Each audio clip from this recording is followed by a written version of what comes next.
예, 자, 오늘 그 상담은 같이 여러분 핸드폰 꺼내 놓으시고 핸드폰 보시면서 여러 가지 어플도 좀 다운을 좀 받아야 되고요. 이제 보면서 좀 진행을 하도록 하겠습니다. 자, 일단은 여러분들 그 앱스토어, 이제 안드로 같은 경우에는 뭐 그런 거 있죠? 어플 다운받는데 구글 스토어 이런 데 가셔서 일단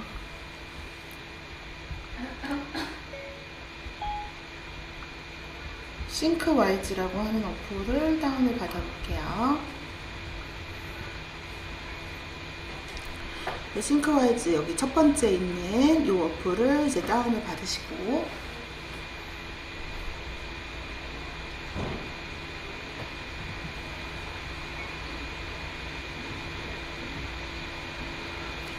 우리가 이제 시험이 선원술 형태로 많이 나오기 때문에 교육학도 논술이고, 그래서 이제 방대한 이론을 압축해서 한두 줄로 까이코어, 개괄하는 연습을 많이 하셔야 돼요. 그때 가장 좋은 툴이 마인드맵이기 때문에 제가 수업 시간에 제공하는 마인드맵도 이 프로그램을 이용해서 만든 거고요. 근데 컴퓨터는 이게 유료인데 이제 아직까지 핸드폰은 무료예요. 그래서 핸드폰으로 자주 왔다 갔다 하시면서 요거를 이제 이용을 하셔가지고 정리를 하시고 하시면 이제 좋죠. 일단 오늘 같이 이제 이 마인드맵을 이제 만들어 볼 건데, 일단 이렇게 메인 화면으로 들어가시게 되면 여기서 이렇게 세 문서 해가지고 여러분들 나름대로 뭐 상담을 공부 방법 뭐 이런 식으로 이제 이름을 해서 만드시면 돼요. 오늘 1월 25일 뭐 예를 들어 상담이다. 그러면 제가 쓰는 방법을 알려드리기 위해서 일단 같이 한번 해볼게요. 이렇게 해서 새 문서를 만드시면 이렇게 뜨죠. 그러면 제 플러스 마이너스만 하실 줄 알면 금방 하실 수 있어요. 그래서 상담. 그럼 여러분이 궁금해했던 게 뭐예요? 효과적인 시간 배분 방법이 궁금해요 했어요. 시간 배분 이렇게 하고, 그 다음에 또 궁금했던 게 뭐 복습 방법 이런 거 궁금해 하셨죠? 그럼 다시 125 상담 요거를 더 상위 가지를 클릭하신 다음에 다시 플러스, 그럼 이 밑에 다시 가지가 생기죠? 여기에 다시 아까 복습 방법 이런 식으로 치시고, 그 다음에 또 아까 단거나도 또 누가 물어보셨어요? 그럼 여기 다시 상담 보셔서 플러스로 하시면 또 여기 하위 가지가 생기죠? 그래서 단거나,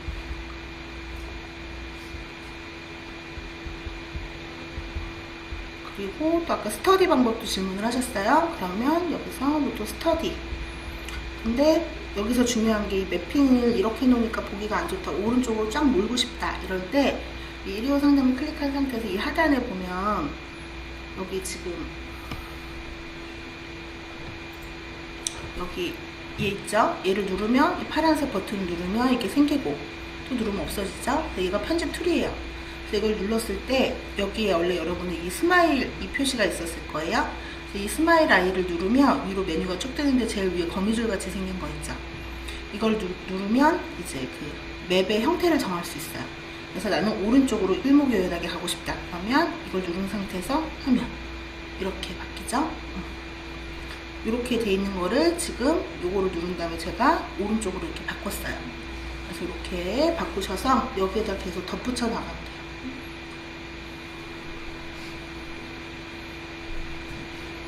자, 여기까지는 지금 다 하셨죠?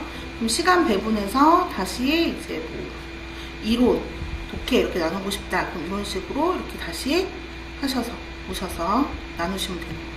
이론에서 또 다시 교과 교육학 하면은 이런 식으로 다시 위에 상위 가지 가서 플러스. 그래서 다시 이론 누르고 플러스 하면은 문법 이런 식으로 생기는 거예요. 그리고 교과에서 또 다시 하고 싶으면 이렇게. 그래서 상위 가지로 올라가서 플러스만 계속 하시면은 이제 그 쉽게 만들 수 있으니까. 그래서 시간 관계상 여러분이 이제 만들면서 쫓아오시고 저는 만들어 놓은 걸 좀 쓰도록 할게요.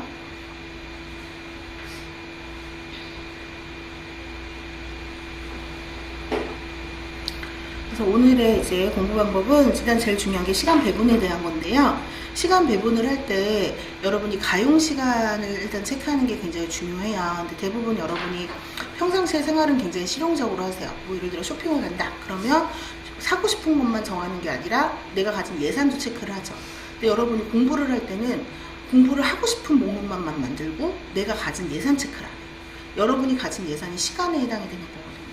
근데 내가 일주일에 몇 시간을 공부할 수 있는지 그 물리적 시간을 계산을 안 한 채로 이거 복습해야지만 정해놓으니까 막상 그 복습이 제대로 안 이루어지죠. 조금 하다 보면 시간이 다 가고 끝나죠.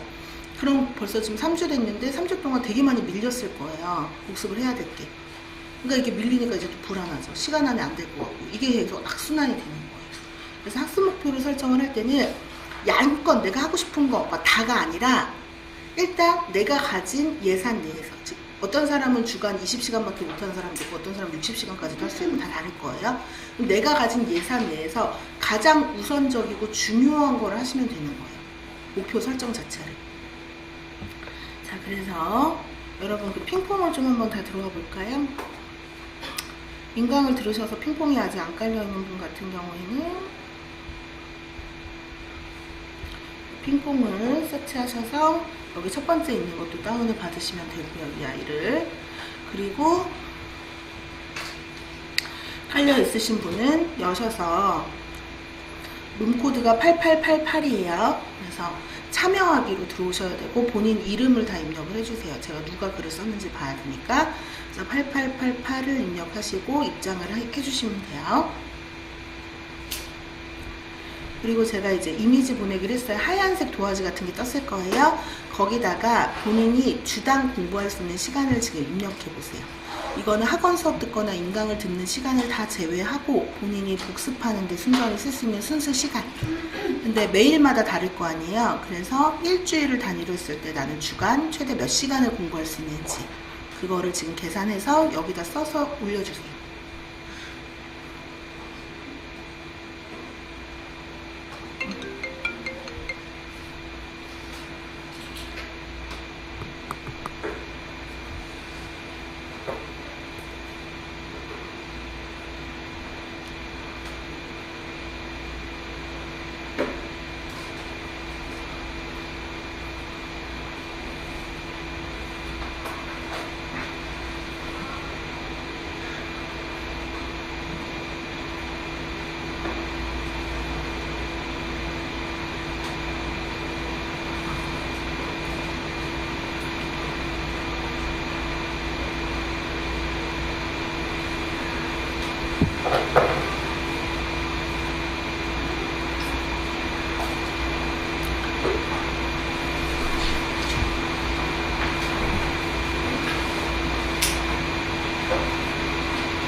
PMG 고시 71 아니면 72로 잡으셨으면 72.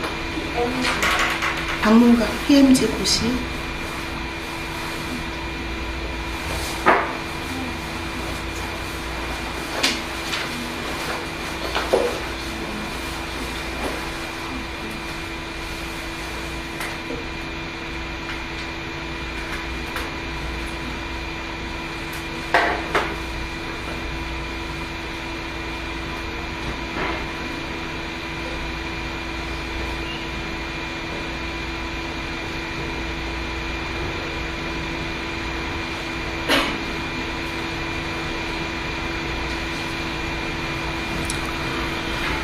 자, 지금 이렇게 그 주당 공부할 수 있는 시간이 이렇게 이제 25시간에서 뭐 48시간, 50시간 이렇게 되어 있는데, 이게 지금 다 끝이 아니라 이걸 또 다시 이론, 독해, 교육학으로 나누셔야 되잖아요.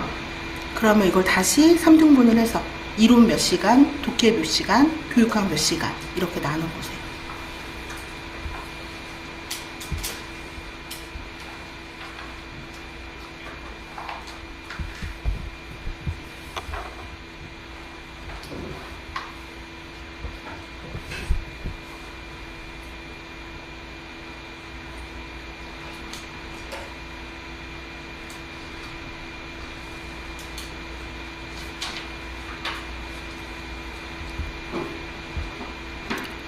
여기 가지에다 같이 입력하시면서 하시면 좋아요. 그래서 이론도 나누면은 다시 이렇게 과목별로 나눠야 되잖아요. 교과 교육학 몇 시간, 어학 몇 시간, 문법 몇 시간 이런 식으로.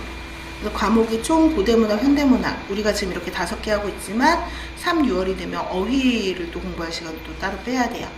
그리고 독해도 다시 고전 산문, 고전 운문, 현대 산문, 현대 운문, 그리고 중고급 중국어라고 하는 거는 습관 용어라든가 고급 한어 구어라든가 뭐 이렇게 또 따로 하시는 거 있잖아요. 그래서 그런 거 해가지고 또 5개 과목으로 나누셔야 돼요. 그리고 교육학.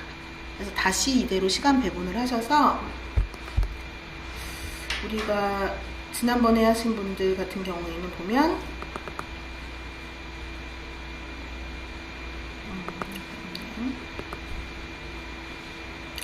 이거 마인드맵에다 입력을 하셔서 이것째로 이렇게 텍스트로 이렇게 사진으로 입력 넣을 수 있거든요. 그래서 이거 입력하셔서 캡처해서 이렇게 띄워주시면 돼요.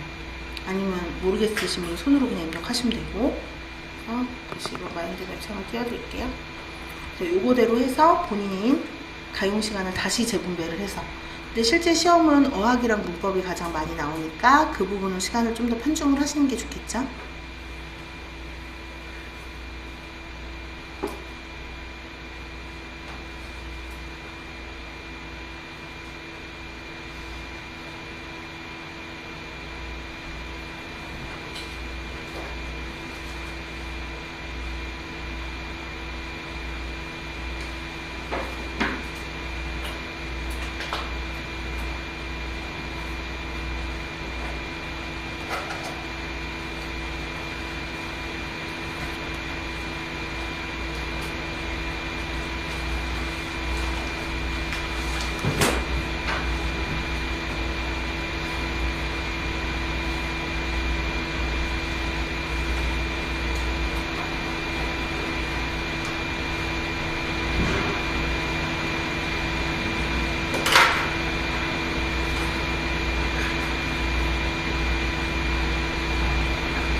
좀 어느 정도 되셨으면 다시 여기다 입력을 해볼게요.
아이고, 잘못 눌렀어. 미안해.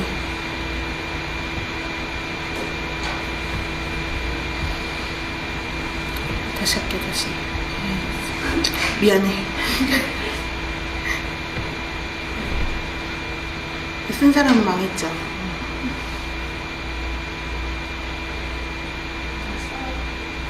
아니, 그 아까 마인드맵에 입력하시면 캡처해서 사진을 넣으시면 되죠.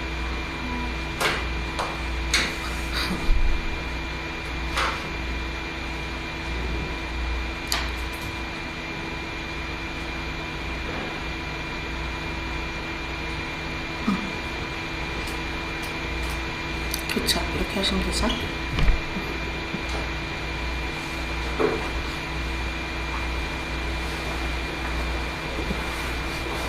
손에 마이크 하나 있을까요?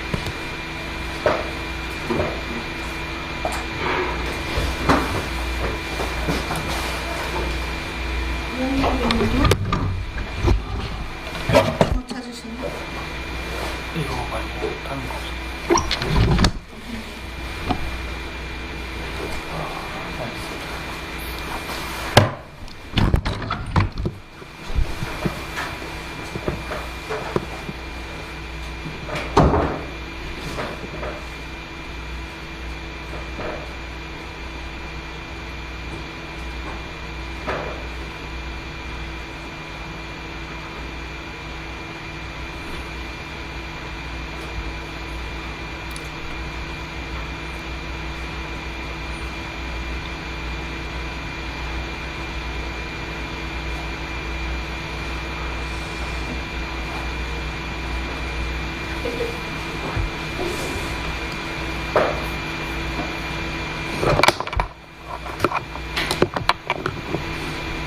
보통 한 과목에 2~3시간 정도밖에 주간에 공부할 시간이 안 되죠. 그런데 하나 붙잡고서 1시간, 2시간씩 하니까 욕심에는 주제 리스트 한 10개씩, 20개씩 복습으로 잡아놓고서는 한두 개 하면 끝날 수밖에 없는 거죠. 물리적으로. 여러분 이렇게 시각화해서 보지 않으면 잘 깨닫지를 못하세요. 그러니까 지금 시간이 1년이 남았다고 생각을 자꾸 하시는데 그게 아니라 한 과목당 따지게 되면 2시간씩 공부한 과목 같은 게 이제 40주 남았거든요. 올해 시험은 또 땡겨진다는 얘기가 있죠. 그럼 이제 한 과목에 80시간 공부하고 들어가는 거예요. 근데 시간이 무한정 남았다고 생각을 하니까 다 하려고 한단 말이에요. 이러다 보니까 계속 시간이 밀리고 모자르게 되는 거죠. 근데 대부분 지금 단기 합격이 목표일 거 아니에요. 빨리 끝내고 나가고 싶잖아요. 근데 그러려면 초치기 하듯이 공부를 하셔야 돼요. 매 순간. 이제 10분 후면은 이제 시험 본다 라고 생각을 하면 이거 뭐 흐름을 이해하고 하나도 안 빼놓고 다 보고 이렇게 안 하겠죠. 지금 10분 후에 시험지가 와요. 그럼 뭐 하겠어요? 하나라도 더 봐가지고 좀 나올 것 같은 것만 싹 보고 싹 보고 싹 보고 하겠죠. 그런 순간으로 매 시간을 사셔야 돼요. 매 10분 10분 10분을 시간이 아직 많이 남았으니까 다 이해하고 이게 아니라 정말 초치기 하는 심정으로 그 10분 10분에 가장 중요한 정보를 취득하는 우선순위와의 싸움이거든요. 보시는. 그래서 그거를 이제 많이 잘 하시는 분은 빨리 붙어 나가고 그게 잘 포기가 안 되시는 분. 연역적으로 막 나는 다 흐름을 이해하고 자세하게 해서 하나도 빼놓지 않고 다 하고 이런 거를 못 버리시는 분은 그만큼 더 오래 걸려요. 그래서 여러분이 쉽게 생각하면 너무나 고통 없이 이거를 빨리 끝내고 갈 수 있어. 그러니까 처음부터 잘 버리는 애들은 스트레스도 안 받아. 우리 작년 조교 같은 경우에는 내가 막 더 이런저런 저런 거 알려도 어차피 선생님 저 그거 못할 것 같아요. 딱 하고 딱 버리고 자기가 할 수 있는 것만 딱 해요. 근데 걔는 작년에 졸업하자마자 바로 이제 그 주에 결혼하고 논문 통과하고 시험 합격하고 다 했거든요. 점수 되게 높았어요.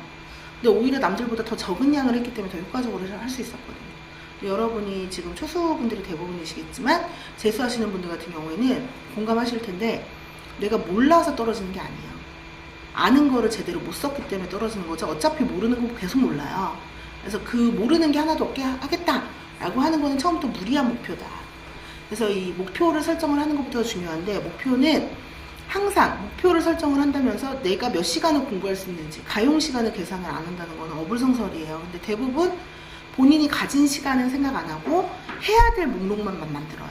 그럼 영원히 달성이 안 돼요. 그럼 어떻게 되냐면 본인의 노력이 부족함을 탓하거나 실력의 부족함을 탓하게 돼요. 그러면은 동기가 안 생겨요. 하기가 싫죠. 시간 안에 안 될 것 같고 불안하고 쫓겨요. 지금은 1, 2월이나 그렇지만 이제 3, 4, 5, 6, 7, 8 계속 이런 패턴으로 하면 계속 밀리거든요. 계속 공부를 했던 부분만 하게 되고 모르는 건 계속 몰라요. 이게 반복이 되면 이제 불안하기 시작을 하거든요. 그래서 처음에 1, 2월은 가벼운 마음으로 이제 공부 방법하고 그냥 얼굴 한번 익힌다. 어떤 놈이 시험에 나오나 보자. 이런 마음으로 하시면서 이 효율적인 공부 방법에 대한 것만 좀 갖추시면 돼요. 자, 다른 분들은 어떻게 하는지를 모르겠으면 손으로라도 쓰세요. 일단 본인이 가진 시간이 얼마인지를 정확하게 아시는 것부터 출발을 하시는 게 좋다. 그래서 최대 한 과목에 주간 쓸 수 있는 시간이 2시간에서 4시간밖에 안 되잖아요.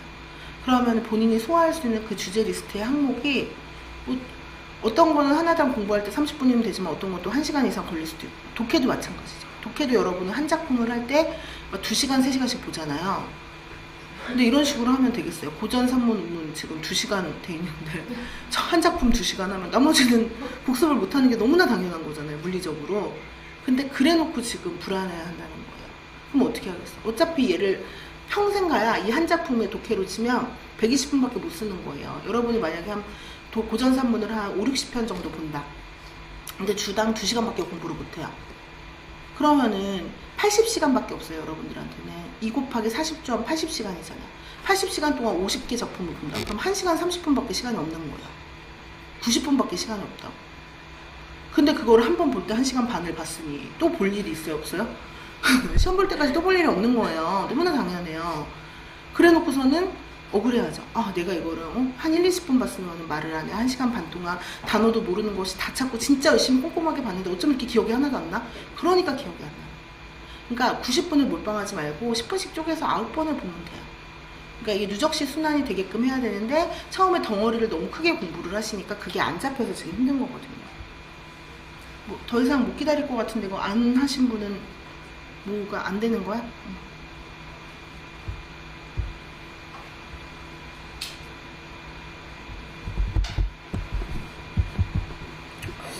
왜 그러지? 갑자기 다운되네.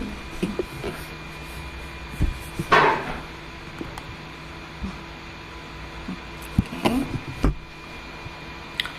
자, 그래서 이거를 공부를 하실 때 이제 그 공부 방법에 대해서 좀 같이 한번 보도록 할게요.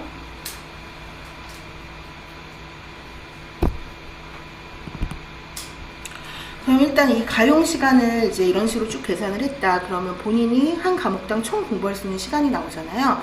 근데 한 개당 이제 한 과목당 보통 주요하게 시험에 나오는 리스트가 5, 60개 돼요. 가우디엔이. 그럼 그 5, 60개를 5, 6과목으로 합치면 금방 2, 300개 리스트가 생기게 되잖아요. 그럼 어찌됐든 간에 1년 안에 그거를 다 클리어하면 되는 거예요. 그러니까 여러분이 좀 가볍게 좀 생각을 하시면 좋겠어요. 그래서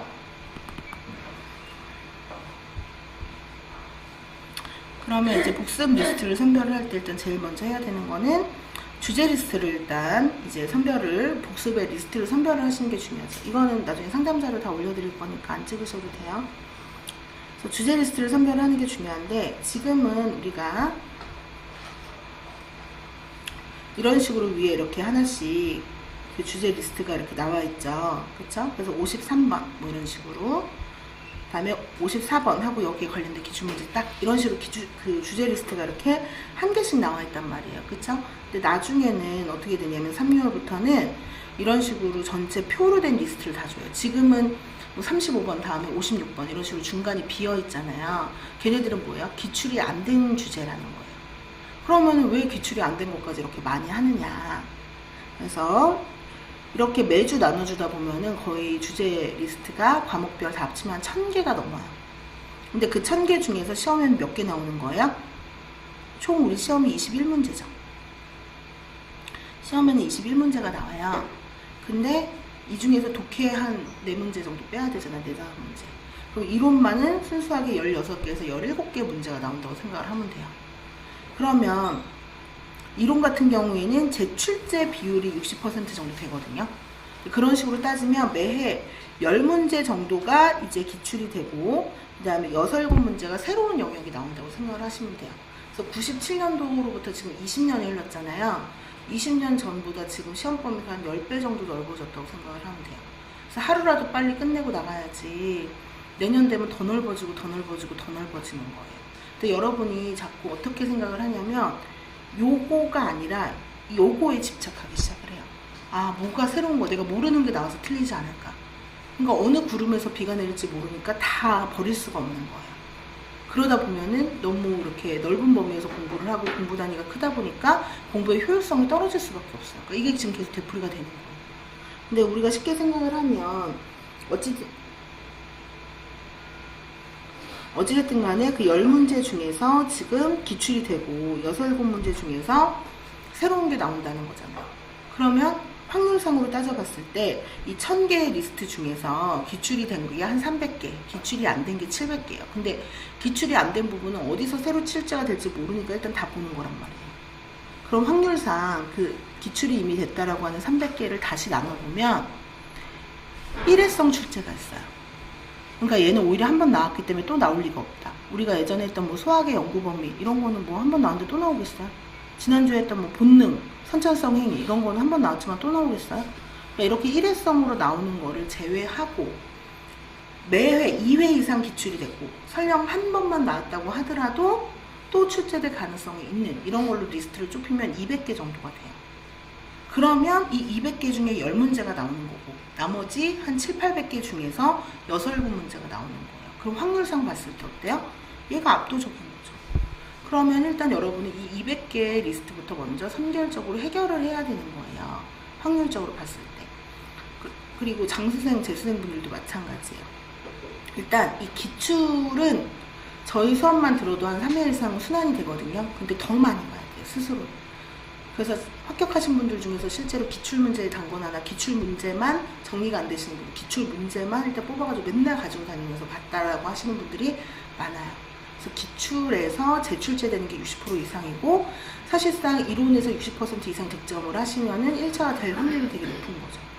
그래서 얘를 우선적으로 하셔야 되는데 이 200개를 소화하는 방법에는 여러 가지가 있을 수 있겠는데 제가 개인적으로 이제 추천을 할 수 있는 방법은 처음부터 이 200개를 다 보려고 하면 1, 2월에 되게 무리가 되겠죠. 지금 교육학도 해야 되고 독해도 해야 되고 초생제 같은 경우에는 지금 이론 수업도 제가 기출만 하는데도 불구하고 그거 다 끝나고 나면 100% 다 이해하는 게 아니잖아요. 그걸 복습하는데 시간이 또 되게 많이 걸릴 거고. 그래서 효과적인 제가 제시해드리고 싶은 방법은 1, 2월에 일단 50개만 하는 거예요. 그럼 마음이 되게 편해지죠. 지금 3월 초까지 수업을 한다 그러면 50일이 채 안 남긴 했지만 그래도 하루에 1개 내지 2개만 완벽하게 하면 이 50개가 다 소화가 되는 거잖아요. 그러니까 그 주의 과목별로 2, 3개씩만 주제 리스트를 선별해서 완벽하게 하면 이게 한두 달이 합쳐지게 되면 한 50개는 주제 리스트를 클리어하는 거잖아요. 그쵸? 그런 식으로 생각하면 그냥 하루에 한두 개만 하면 된다 생각하면 마음이 되게 편하잖아요. 그리고 나서 1, 2월에 이 50개가 소화가 되면 3, 6월에 이 50개는 앞에서 이미 한 거잖아요. 그러니까 이거를 복습을 하면서 누적식 암기를 하면서 새로운 50개를 추가하고 그리고 나서 7, 8월이 되면 앞에 했던 100개를 다시 순환을 시키면서 또 새로운 50개를 추가하고 90, 11월에 앞에 이 150개를 순환하면서 다시 50개를 추가해서 결과적으로 200개를 보게 되는. 그러면 뭐가 중요한 거예요? 이 순위가 중요한 거죠. 어떤 50개를 먼저 시작할 것인가. 그럼 그거의 판단 기준은 뭐가 돼야 되겠어요? 기출 횟수가 돼야 되겠죠. 우리가 여태까지 했던 것 중에 제일 시험에 많이 나온 게 뭐예요? 문법에서는 이합사, 불구물 동사 이런 거 시험에 많이 나왔고, 그 다음에 어학에서는 성모의 발음 방법, 발음 위치, 이것도 시험에 되게 많이 나왔잖아요. 그러니까 이런 것들, 그러니까 3회 이상, 4회 이상 기출됐던 거를 우선적으로 리스트를 만들어서 걔를 1, 2월에 많이 소화를 시켜줘야 걔가 계속 반복이 되겠죠. 그러니까 똑같은 기출 리스트라고 하더라도 더 출제 비중이 높은 거를 먼저 해야 된단 말이에요. 근데 이때 또 이제 재수생들 같은 경우에는 이거를 작년에 한 바퀴 다 돌려서 봤을 테니까 재수생들 같은 경우는 전략을 조금 다르게 해서 지금 저희는 영역별로 이렇게 문제를 주잖아요. 그래서 하나의 가우디엔에 대해서 이런 식으로 이 가우디엔에서 나왔던 시험 문제를 이렇게 나열하는 방식으로 되어 있는데, 한번 시험을 공부를 해보신 재수생들 같은 경우 이걸 한 바퀴를 다 돌려보셨으니까 연도별 기출 문제를 뽑으셔서 97년부터 2017년도까지 20년간의 그 회차 있잖아요. 그거를 하루에 하나씩 푸세요. 아니면 이틀에 하나씩 푸셔도 좋아요. 내가 뭐를 알고 모르는지를 체크하는 것부터 시작을 하는 거예요. 그래서 내가 형광펜을 이용을 해서 일단 이 기출문제 같은 경우에는 03년도인가 거부터는 한국교육과정평가원에서 다운을 받으실 수가 있고요. 그 이전 건 안 올라가 있어요. 그래서 그건 시중에 연도별로 되어 있는 기출문제집을 하나 구매를 하셔서 97년도 거부터 2017년도까지 연도별로 이틀에 하나꼴로 푸셔도 돼요. 그래서 일단 얘를 푸시는 거예요. 그리고 나서 거기에다가 이렇게 형광펜으로 체크를 하세요. 풀면서 내가 확실하게 알겠는 거는 핑크색, 그 다음에 모르겠는 거 노란색, 애매한 거, 헷갈리는 거 연두색, 이런 식으로 색깔로 표시를 하면 내가 뭐를 알고 뭐를 모르는지가 나오잖아요. 그럼 그거를 거꾸로 주제 리스트에 칠하는 거예요. 그러면 그 주에 내가 복습해야 되는 우선순위가 재수생들은 나오겠죠. 아직까지 초생은 이 주제 리스트가 완비된 게 없지만 작년에 재수업 들었던 재수생이 있으시면 그분들은 주제 리스트가 딱 있잖아요. 그러니까 그거를 본인이 연도별로 기출문제를 매일 풀면서 그 주제 리스트에다 본인이 아는 것과 모르는 것을 색칠하라는 거예요. 그럼 자동적으로 기출문제에 대한 것만 칠해질 것이고 그 안에서 본인이 아는 것과 모르는 게 구별되잖아요. 그럼 그 주에 예를 들어 이번 주에 3주차 한 것 중에서 그 칠한 게 뭐뭐가 있다 라고 하면 그걸 우선 복습 순위로 삼으셔야 된다는 거예요. 그리고 초생분들은 그런 것까지 아직 가기가 아직 한 바퀴도 안 돌았으니까 아까 말씀드린 것처럼 두세 개의 중요한 그 복습 리스트를 설정해서 그거를 그 주에 확실하게 소화하는 식으로 목표 설정을 하시면 되는 거고요. 자, 그래서 이 복습 리스트를 선별하는 방법은 예를 들어 어저께 수업을 지난주에 진행을 했던 상강 어학개론을 기준으로 설명을 드린다고 하면 보통 한 두세 개 정도 소화를 하면 된다 그랬잖아요. 그럼 그랬을 때 이걸 어떻게 설정을 할 것이냐. 이 주제 리스트가 쭉 있잖아요. 보통 10개에서 15개 정도 있잖아요. 그 과목에, 그 주에. 그럼 이 중에 두세 개를 어떻게 선별할 것인가. 그 선별의 기준은 뭐가 돼야 되겠어요? 당연히 기출 횟수가 돼야 되겠죠. 근데 그거를 수업 끝나고 나서 하려면 또 시간이 드니까 수업을 들을 때 애초에 이 인강 같은 경우에 그냥 단면으로 뽑으시니까 그대로 낱장으로 돼 있잖아요. 근데 직강은 이게 철해져서 나오니까 그거를 일단 푸신 다음에 낱장으로 해놓은 상태에서 수업을 듣다가 이거 기출이 많이 됐다는 걸 일단 한쪽에 빼놓으면 좋겠죠. 그러면 1시간 수업이 끝나고 나서 한 3회 이상 기출된 게 자연히 두세 장에 모을 거 아니에요. 그럼 그거를 그날 다 못하면 그 주에 일단 다 소화를 해야 되는 우선 리스트가 생기는 거예요. 그리고 수업을 들으실 때 마인드맵하고 이 기출문제를 같이 놓고 들으시잖아요. 그럴 때 마인드맵과 기출에 마찬가지로 이런 식으로 아까 했던 것처럼 색깔 표시를 다 해놓으셔야 돼요. 그래서 공자가 했던 유명말이 있잖아요. 내가 뭐를 알고 모르는지를 아는 것부터가 학문의 시작이라고. 근데 진짜 그래요. 여러분들이 비효율적인 반복과 중복은 최대한 피하셔야 되고 효율적인 반복은 최대한 많이 해야 되는데 거꾸로들 많이 하세요. 그러니까 비효율적인 반복을 피하려기 위해서, 그러니까 맨날 봤던 데만 안 보고 새로운 걸 보기 위해서는 어떻게 해야 돼요?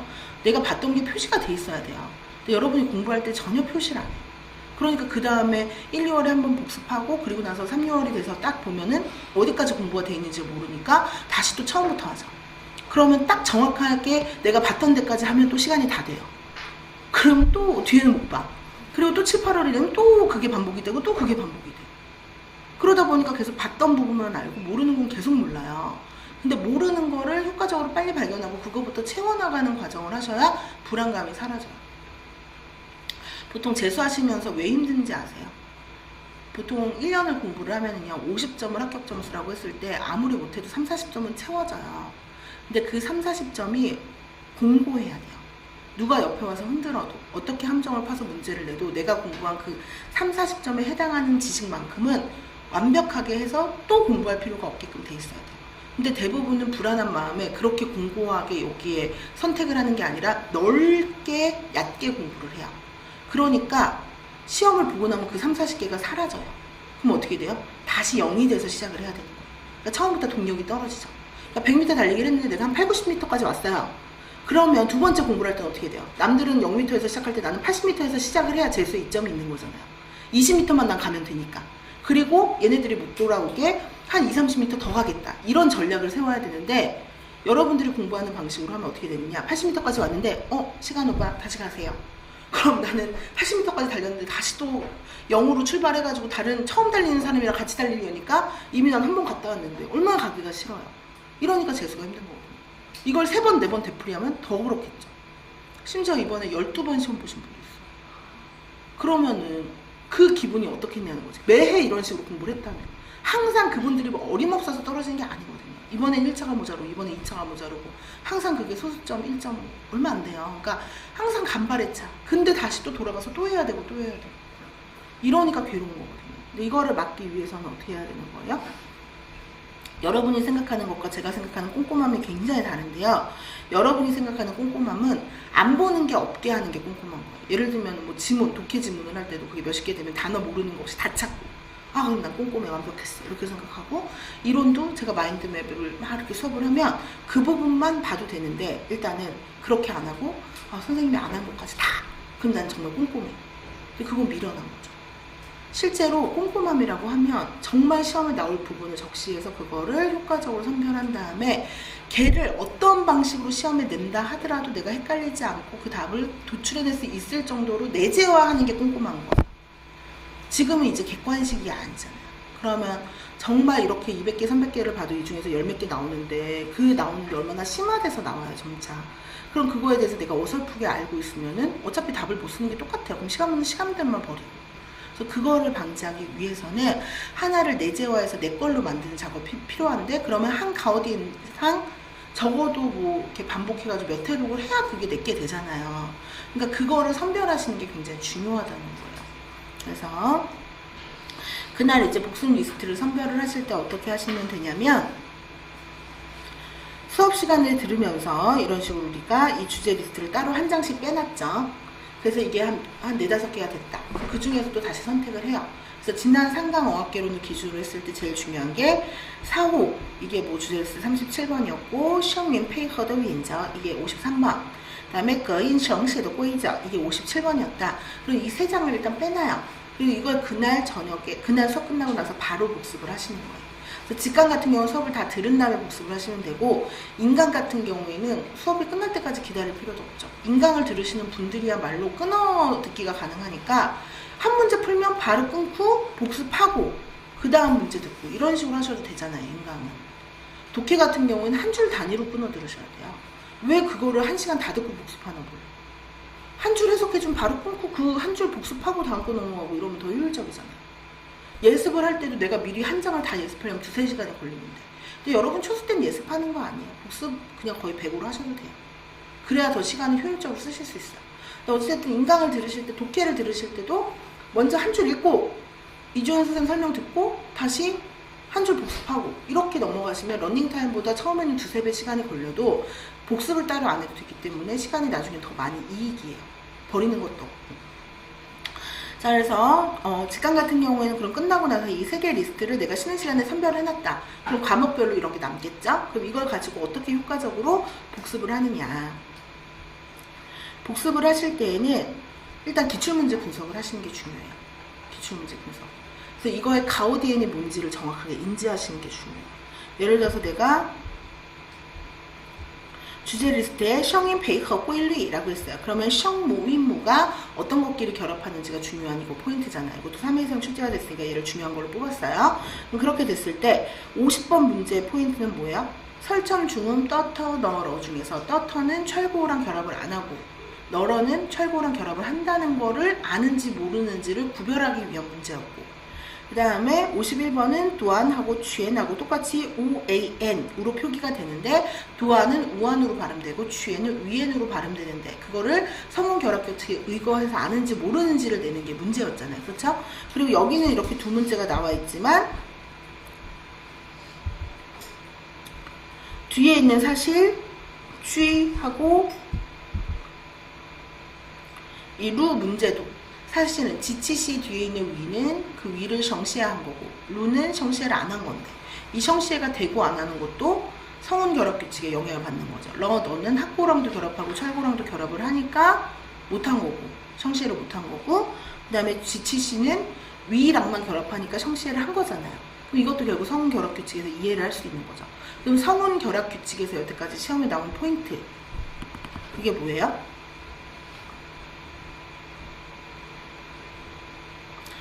이런 식으로 각각의 카오디엔에 대해서 마인드맵으로 정리를 하면 좋죠.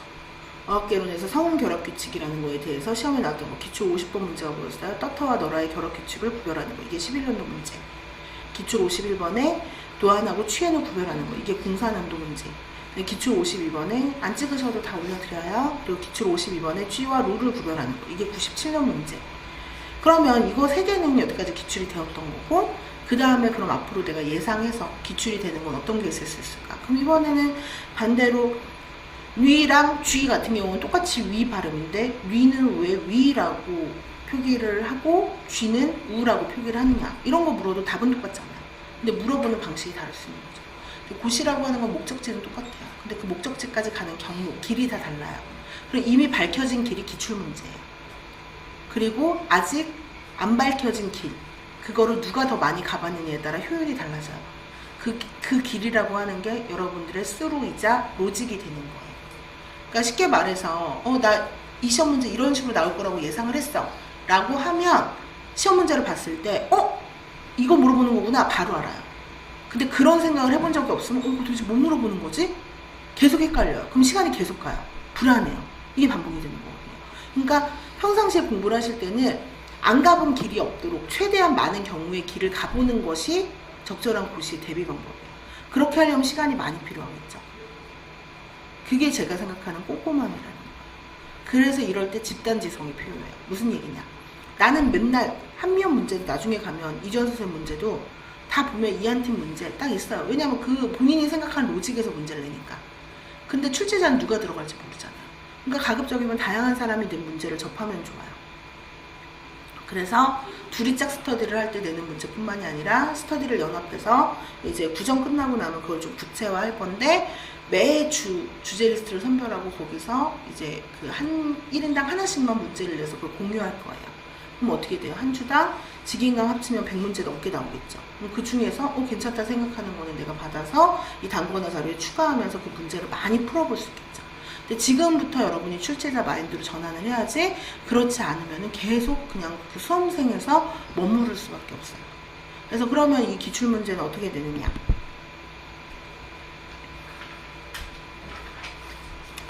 기존에 있던 문제를 일단은 바꿔보는, 흉내내보는 거여서, 이거는 객관식인데 이제 객관식이 안 나오잖아요. 그러니까 이 부분에 가로뚫기, TN콩을 해가지고서는 기입형으로 써보게 한다던가, 그렇죠? 그리고 요런 도안이나 취인의 단어를 바꿔본다던가, 이런 식으로 기존에 있는 문제를 응용하는 거에서부터 출발하시면 돼요. 작년에 교육학기랑 2차 점수가 굉장히 낮았는데 1차가 압도적으로 높아서 붙은 경기회가 있어요.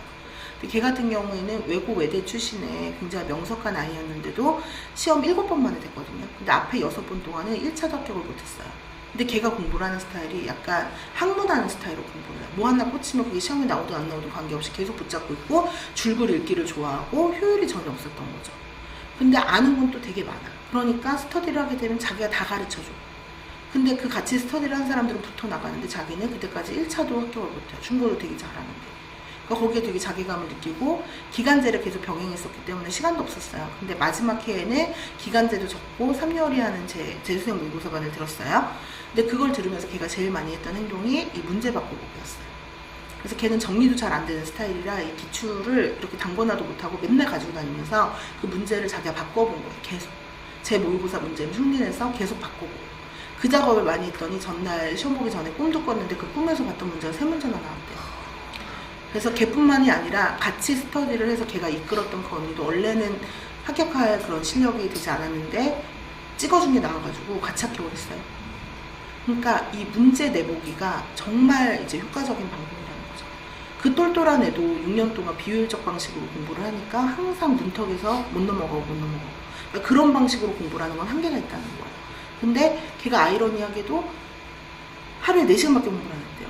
오후엔 데이트를 하고. 그러니까 여태까지 공부했던 것보다 더 적은 시간을 공부하고도, 더 적은 범위를 공부하고도 더 높은 점수로 합격을 했다는 거죠. 그러니까 이런 얘기 들으면 얼마나 편하고 좋아. 덜 해도 된다니까. 근데도 말을 되게 안 들어. 덜 해도 된다는 말이 안 들어와. 그러니까 불안하니까 자꾸 더하고 이러다가 망한다. 그러니까 여러분들이 잘 버린다라는 마인드를 1, 2월에 적용하는 것만 해도 사실은 앞으로 큰 효율을 얻게 되는 거예요. 이거를 가지고 이제 서로 이제 문제 내주기를 막 한단 말이에요. 그리고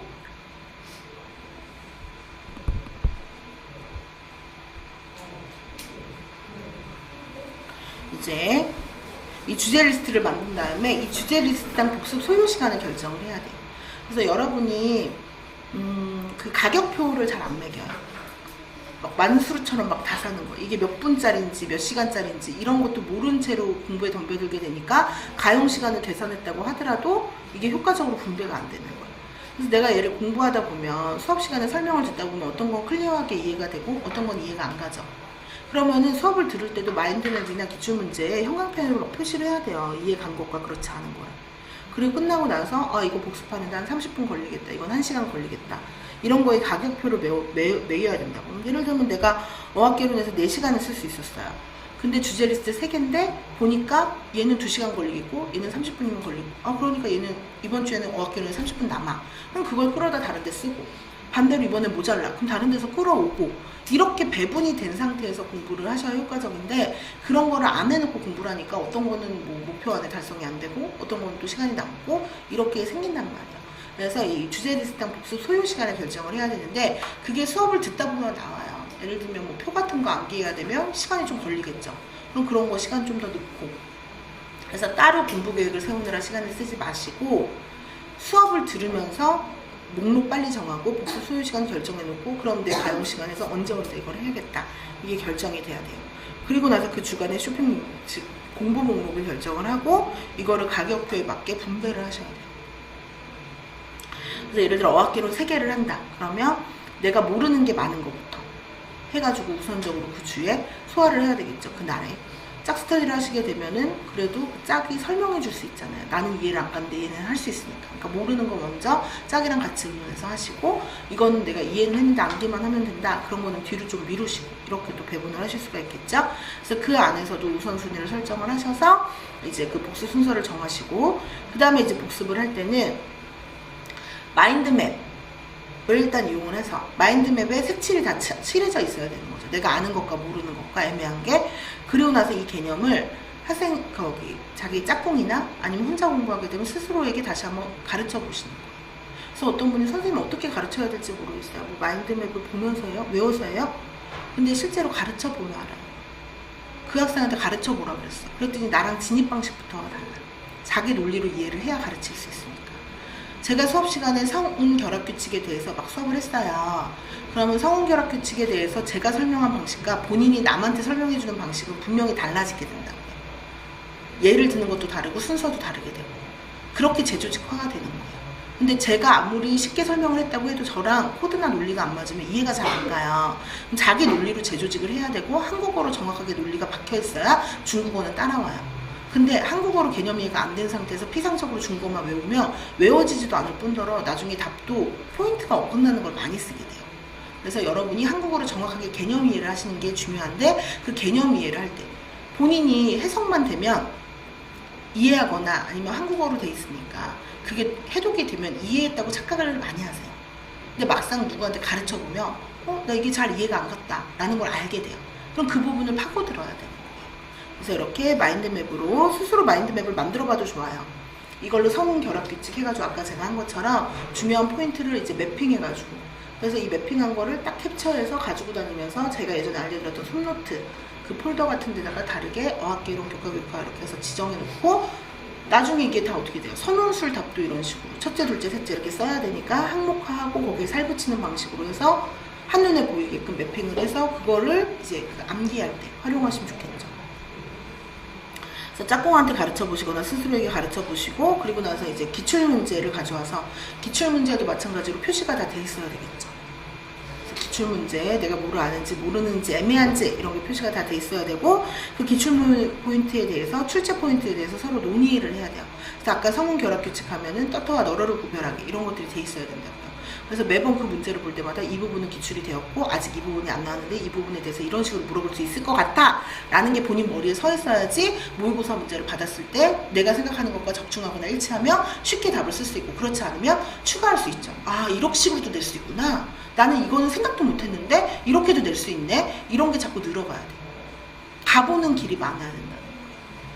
그리고 나서 이제 기출문제를 모방해서 자기만의 문제를 만들어요. 그리고 나면 이제 단권화 노트를 만들면 되는 거예요. 그래서 단권화를 할 때 마인드맵을 추가할 수 있죠. 그래서 마인드맵을 추가하는 방식은, 이게 그때 인강에 촬영이 안 돼가지고 인강분들은 모르실 텐데, 다시 이 어플 다운받는 대로 들어가셔서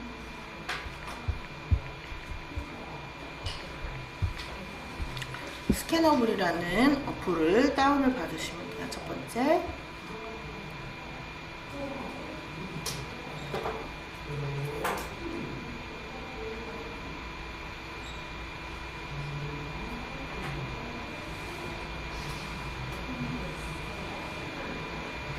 여기 702호점. 네. 히터 좀 꺼달라고.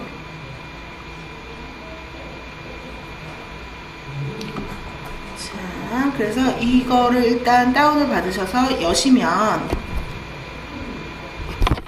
이렇게 어플이 뜨고, 지금 마인드맵 혹시 가져오신 분 있나요? 있으신 분이 여기다 잠깐 펼쳐놔 주실래요? 주무세요.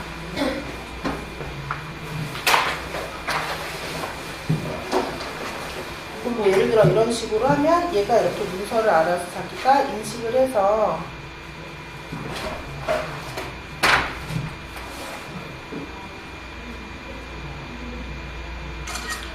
손만 안 떨고 쫙 들고 있으면 이렇게 PDF로 자기가 변환을 해줘요. 이거를 요거를 하실 때 하나 더 다운받으셔야 되는 어플이 샌드 애니어라는 어플이 있어요.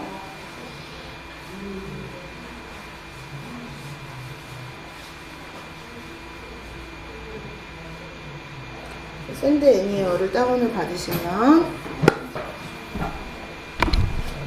여기 첫 번째,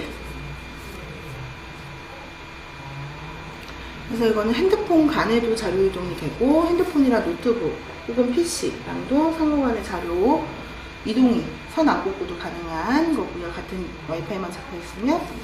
그래서 아까 이거를 찍힌 거를 이렇게 누르면 여기 검정이 있죠? 요거를 이렇게 누르면, 검정 뜬 거를 이렇게 누르면 공유라는 메뉴가 있어요. PDF로 이거를 바꾼 다음에 보내기를 누르면 공유가 있어요. 그래서 공유를 이렇게 누르면 샌드 애니어를 깔면 이렇게 메뉴가 떠요. 이 메뉴를 누르면 이렇게 키 번호가 뜬단 말이에요. 그러면 이거를 701261 이거를 이 샌드 애니어를 까시면은 그 어플 상에서 PC나 노트북에다 보낼 수 있는 그 네트워크 공유 링크가 있어요. 그래서 그거를 받아서 여기 노트북에다 까시면 노트북에도 이게 생성이 되고요. 여기에 받기를 누르신 다음에 이 키번호를 입력을 하면 701261 입력을 하면 얘가 이렇게 파일을 받죠. 금방 왔죠? 열면 이거를 노트북 내에서 이 파일을 받을 수가 있는 거예요. 이렇게. 그래서 예를 들면 우리는 성운 결합 규칙에 대해서 얘기를 하고 있으니까 성운 결합 규칙으로 받아볼게요. 이 부분이 지금 생겼잖아요. 그럼 얘를 그 웹상에서 뭐가 있냐면은 그 캡처 도구라는 게 있어요. 윈도우가 깔려 있는 거면. 그래서 이거를 새로 만들기 누르셔서 성 결합 규칙을 이렇게 딱 하시고 얘를 복사하기 누르시고, 그리고 나서 다시 한글에서 다시 볼게요. 한글을 여시면 여기에 쪽 라벨 문서 만들기, 이것도 다 올려드릴 거예요. 상단방에. 그래서 라벨 문서 만들기. 그래서 여시면 4칸, 10칸, 6칸 많아요. 그 중에서 저는 이제 4칸에다가 이거를 해서 아까 캡처를 했죠. 그래서 이거를 복사해서 붙이면 이렇게 들어가요. 그러면 얘를 라벨지로 출력해도 되고 A4로 출력해서 오리셔도 돼요. 근데 라벨지로 만약에 출력을 하게 된다 그러면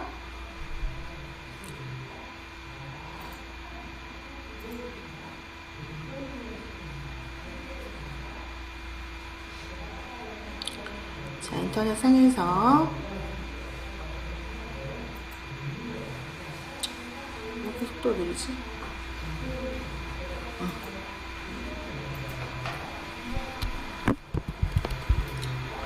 라벨지 4칸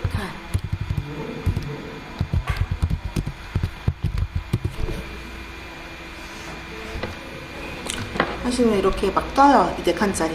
그래서 이거를 하나 구매를 해 놓으시면 앞으로 학부 모의고사 7, 8월에 모의고사, 90, 11월 모의고사 문제풀이 이런 거 계속 이런 식으로 캡처해 가지고서는 A4 용지 대신에 이 라벨지만 넣으면 되거든요. 그럼 이 라벨지가 나오면 내가 올릴 필요 없이 뜯어서 그냥 붙이기만 하면 되거든요. 그래서 단권화를 할 때 굉장히 용이하세요. 그래서 이렇게 하셔도 되고, 아 나는 그래도 그냥 오려서 붙일래 라고 하시면 그냥 A4를 넣고 뺏어서 오려서 그냥 풀칠해서 붙이시면 돼요. 그래서 기본적으로 아까 해놨던 이 단권화 자료에다가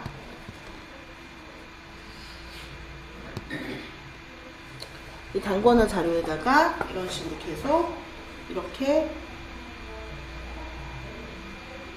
문제가 추가됐다 그러면 여기 이렇게 붙이고, 또 문제 추가됐다 그럼 여기 또 붙이고, 이런 식으로 계속 추가하시면 돼요.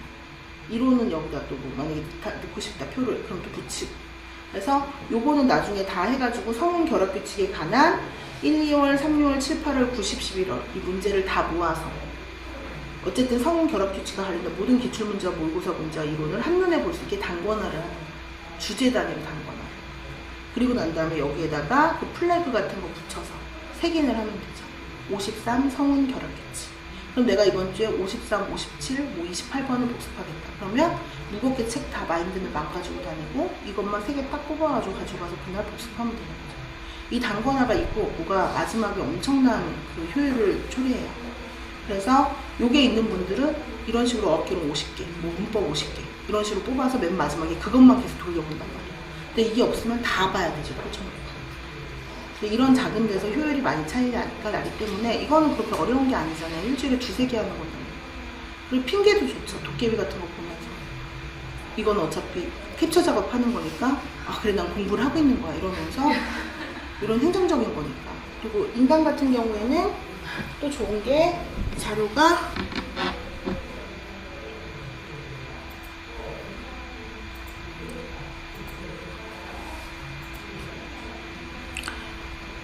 인강 같은 경우에는 또 이렇게 자료가 다 올라와서 뜨잖아요. 그래서 1, 2월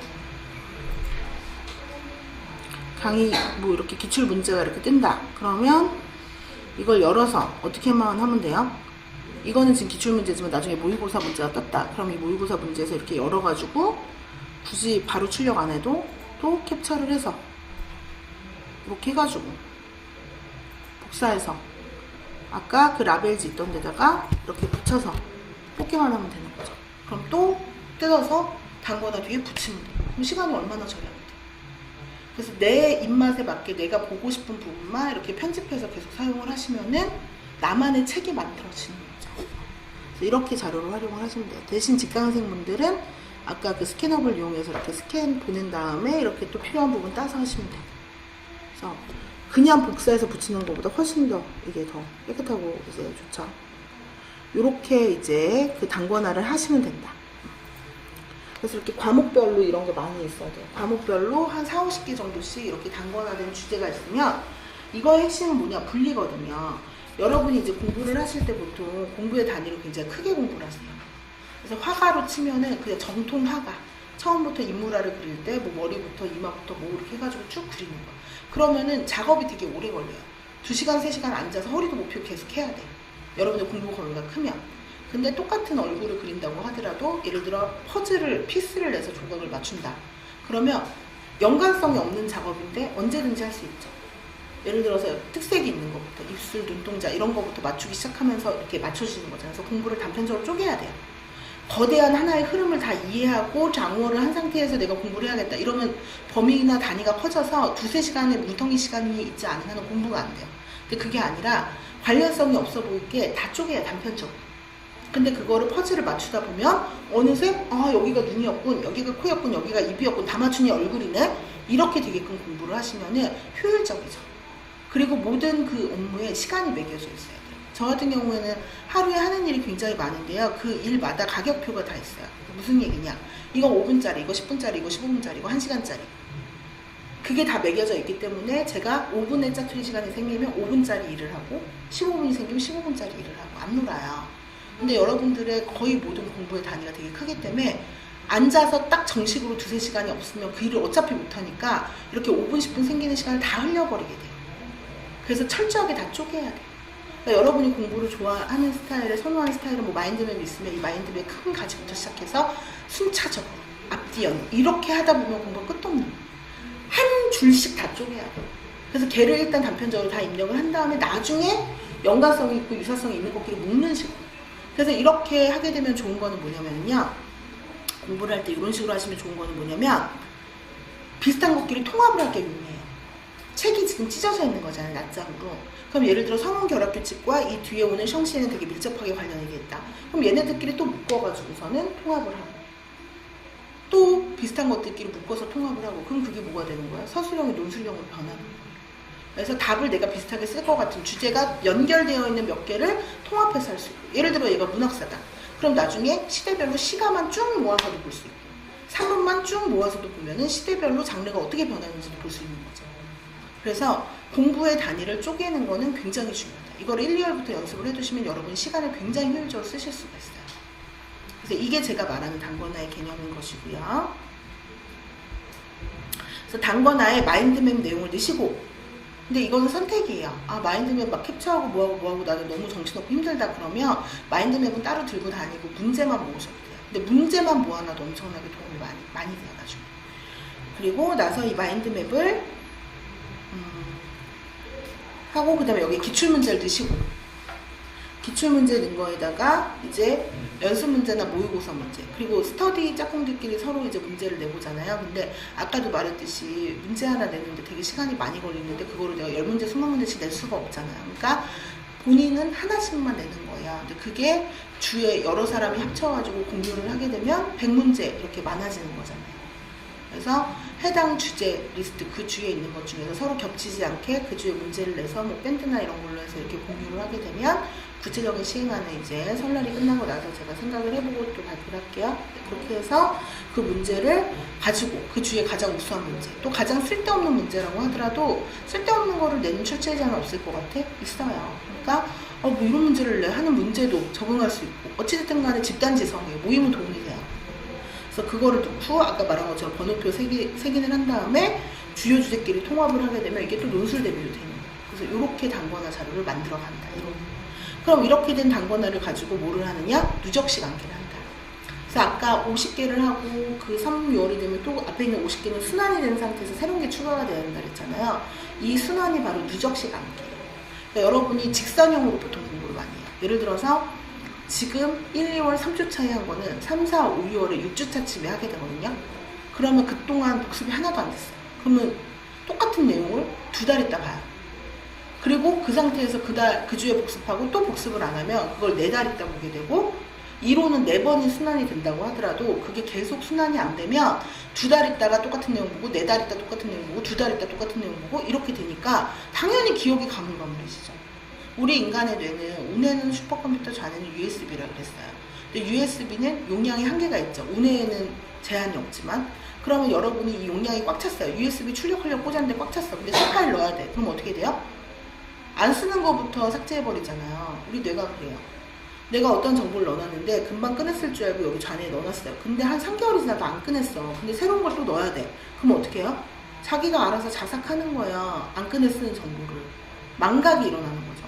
그러니까 망각이 일어나지 않으려면 단시간 안에 자주 그걸 꺼내 쓰고 회복을 하고 반복을 해야 되는데 그 작업을 안 하고 넣어놓기만 하니까, 그것도 부피 막 빅만큼 크게 해서 넣어놓으니까 그 다음에 그걸 또 볼 시간이 없고, 그러다 보면 얘는 자연히 삭제되고, 그럼 시간은 시간대로 쓰고 남는 게 하나도 없죠.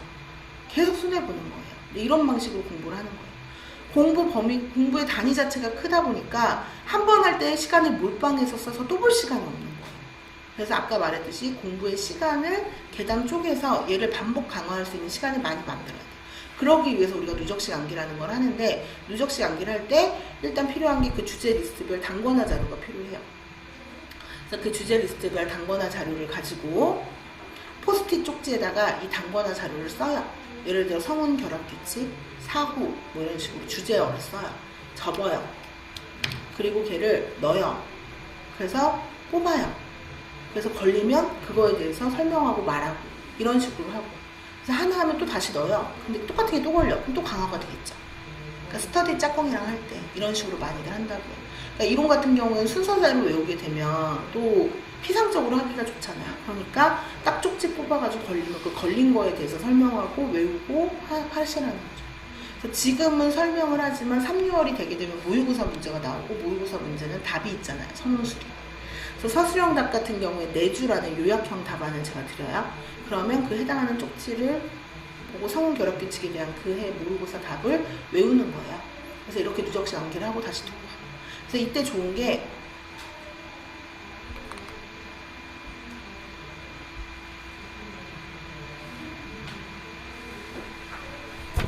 이때 같이 하면 좋은 게 이제 플라스틱 박스 2개를 투명한 거라고, CD 케이스도 좋고 뭐 구급상자 같은 거 있잖아요. 다이소 가면 몇천 원이면 사요. 그래서 투명한 플라스틱 박스를 사서 안이 보이는 게 포인트예요. 똑같은 2개 쌍둥이 박스를 타서 얘는 위에다 합격, 얘는 불합격이라고 적어요. 붙여요. 라벨링을 해요. 그리고 나서 그 주제 리스트를 넣으셔도 되고, 아니면 주제가 적혀있는 쪽지를 넣으셔도 되고, 그 주에 복습해야 되는 리스트를 여기 불합격에다 넣어요. 그리고 외워서 완벽하게 외우면 합격으로 옮겨가요. 눈에 보이는 게 포인트란 말이에요. 그래서 그 주에 공부할 게 다 합격으로 넘어가면 그 주에 학습 목표 클리어가 됩니다. 그 다음 주가 되면 어떻게 돼요? 이 합격에서 한 거에서도 뽑아서 확인을 하고 불합격에서도 또 새롭게 넘어가야 돼요. 그러다 보면 시간이 어떻게 돼야 돼요? 처음에는 암기하고 입력 대비 시간이, 암기를 하는 시간이 처음에는 적겠죠. 50개를 가지고 돌리면 새로운 입력을 150개나 남았으니까. 근데 이게 어느 순간 어떻게 돼요? 역전이 돼야 돼요. 그래서 이상적인 건 1월에 1시간, 2월에 2시간, 3월에 3시간, 4월에 4시간, 11월이 되면 11시간 동안 했던 걸 반복하고 입력은 조금 하고 이렇게 돼야 돼요. 역전이 일어나야 돼요. 그렇게 되면 무조건 붙어요. 근데 이 순환식 암기를 하기 위해서는 이거를 명료하게 이제 볼 수 있는 가시적인 효과가 있는 툴이 필요한데, 이때 이런 플라스틱 상자를 이용을 하시면 좋다. 그래서 불합격한 거는 계속 합격으로 듣고, 합격된 것 중에서도 또 뽑아가지고 해서 미진하면 또 다시 일로 가고, 그래서 모르는 게 없게끔 내가 이거를 눈으로 확인하는 게 중요하다. 항상 불안하잖아요. 내가 공부를 하고 외웠어도 이걸 안 까먹었는지 그거를 수시로 점검하고 확인하는 게 굉장히 중요해요. 독해도 똑같이 이런 툴로 하실 수가 있어요. 그래서 그거에 대해서도 좀 이따 설명을 드리도록 하겠습니다. 그래서 포스트잇 쪽지를 활용하고 이 시간, 누적식 암기의 시간을 점차적으로 증가시켜서 마지막 11월 달에는 정말 11시간 동안 이것만 순환으로, 이렇게 해서 서울에 굉장히 고득점으로 합격하신 분들이 많아요. 그리고 단기 합격하신 분들의 비결의 대부분은 이 누적식 암기예요. 선운술이기 때문에 내가 정연하게 외우지 않는다면 쓸 수가 없어요. 어설프게 아는 건 만들어서 쓸 수가 없어.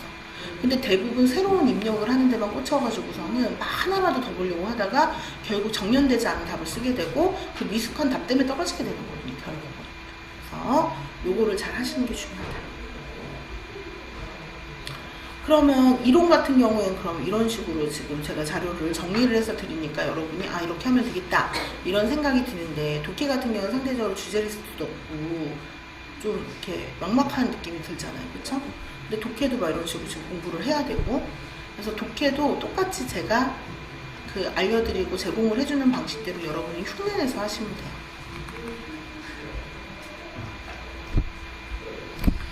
독해 출제 유형을 보시게 되면, 독해 같은 경우에는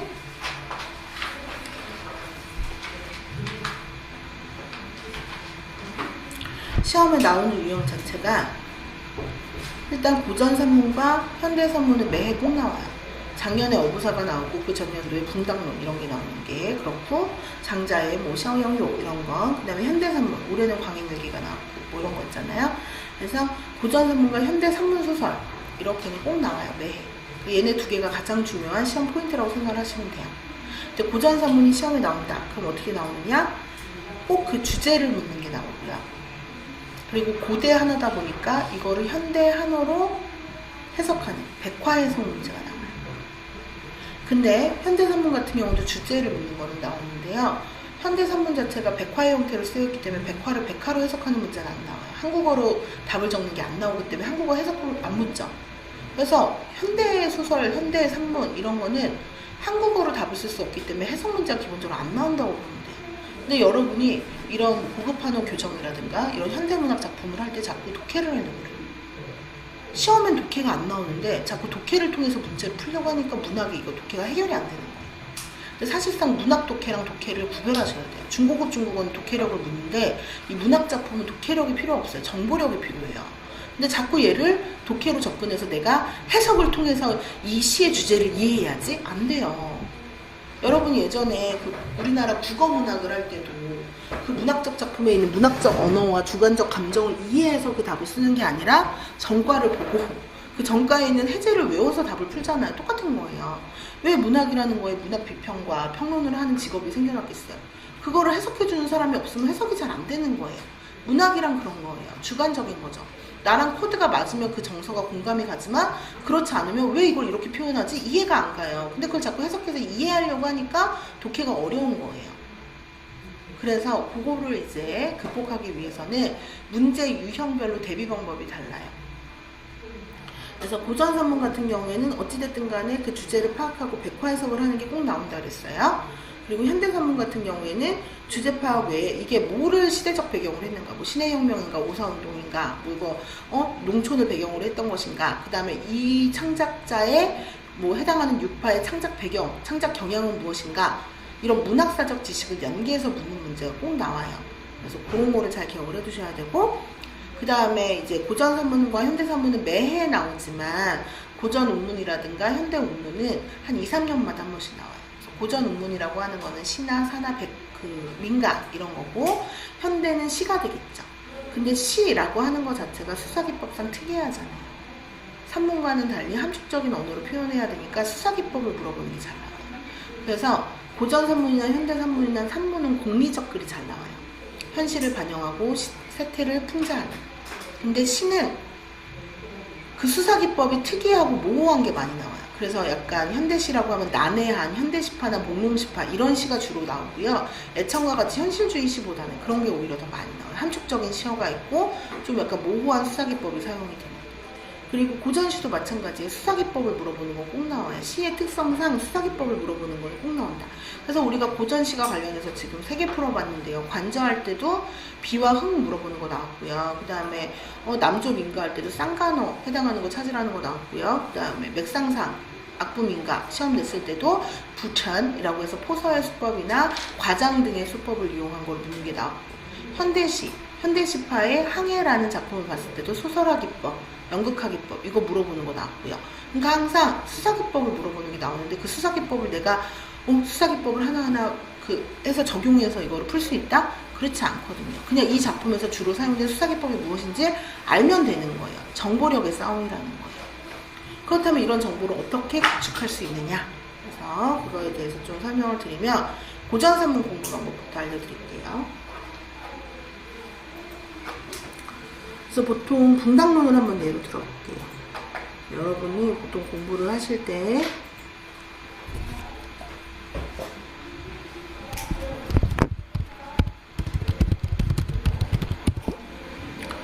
붕당론 해석 이렇게 치면 이렇게 한국어로 된 붕당론 해석들이 쭉 나와요. 그쵸? 그래서 이런 식으로 그 해석이 되어 있는 거를 이렇게 복사해 가지고서는 오시면 되는데, 이렇게 복사가 불펌이 이제 금지가 되어 있잖아요, 인터넷에. 그러니까 안 긁어져요. 이럴 때는 핸드폰으로 똑같은 사이트에 들어가면 핸드폰은 복사가 돼요. 핸드폰으로 복사를 해서 메일로 보내거나 이렇게 샌드 애니어로 메모로 해서 보내가지고 일단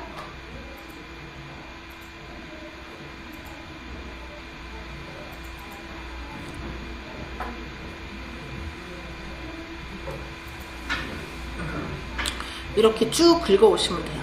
그래서 예를 들어 한국어를 일단 여기서 끝까지 쭉 붙이시고, 일단 제가 지금 안 긁어져서 이건 캡처를 한 거고요. 근데 실제로 핸드폰으로 해서 원문을 한국어 해석을 쭉 긁어서 해석은 다 읽어야 돼요. 한국어 해석은. 그래야지 이거를 주제를 연결해서 외울 수가 있죠. 그러니까 처음부터 여러분이 독해를 할 때 어려운 이유가 뭐냐면 이걸 한 줄도 안 빼놓고 다 해석을 하려고 하기 때문에 시간이 되게 많이 걸리는 거예요. 근데 아까 우리가 봤듯이 독해 고전산문을 공부하는데 내가 뭐 120분밖에 시간이 없는데 한 50개 작품을 본다. 그럼 한 작품당 최대 볼 수 있는 시간이 2시간밖에 안 되는데 한 번에 볼 때 그 2시간을 몰빵해서 많이 보세요. 그러니까 가로 복습할 시간이 안 나는 거예요. 그럼 어떻게 한다? 10분씩 쪼개서 12번을 봐야 돼요. 그럼 여러분이 제가 아까 초치기 하는 마음으로 공부하라 그랬잖아요. 10분씩밖에 못 보는데 첫째 줄부터 볼 거예요? 그렇게 안 하겠죠. 시험에 주제 묻는 거 꼭 나온다. 그러면 하다못해 50개 작품의 주제만 외워놔도 2점은 맞는 거예요, 4점 중에. 근데 그렇게도 여러분이 잘 안 해요. 꼭 순서대로 거 다 하려고 그래요. 그러다 보니까 자꾸 이런 게 궁금증이 생기지. 그럼 여기 있는 단어를 어디까지 외워야 되지? 이거 복습할 때 어디까지 해석 어떻게 해야 되지? 이전 선생님 이거 수업 준비할 때요, 여러분한테 1시간 해주려면 4, 5시간 준비를 하세요. 그럼 여러분이 그거를 복습을 하려면 그거보다 또 4, 5배 시간을 써야 돼요. 그러니까 그 주간에 도저히 소화가 안 되는 거예요. 그래서 선택적 청취를 하고 선택적 그거를 선별하시는 게 굉장히 중요해요. 그 방법이 뭐냐? 일단 한국어로 먼저 쭉 이렇게 내용을 읽어요. 그래서 뭐에 대한지 주제를 파악해요. 그리고 난 다음에는 여기서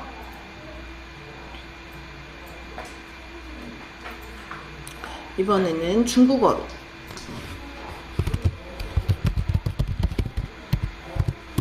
치면은 저는 이제 바이두를 추천해드려요. 바이두에 있는 해제가 그대로 시험에 발췌되는 경우가 많기 때문에 바이두에 있는 걸로 그 해제를 보시는 게 좋아요. 그래서 순서가 보통 어떻게 되어 있냐면 2줄의 요약 정보가 있는데 여기에 주제가 보통 많이 포함되어 있어요. 주제가. 그리고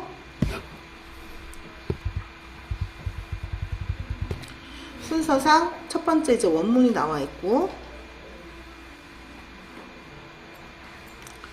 작품 원문이 나와 있고, 그 다음에 이 작품 원문에 대해서 8, 9 이렇게 되어 있는 주석이 여기 달려져 있고, 그리고 나서 백화, 해석이 여기 밑에 있어요.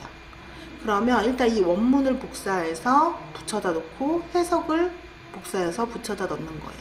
그럼 어떻게 돼 있어요? 위에는 한국어, 밑에는 원문, 그 다음 밑에는 백화 해석 이렇게 돼 있겠죠.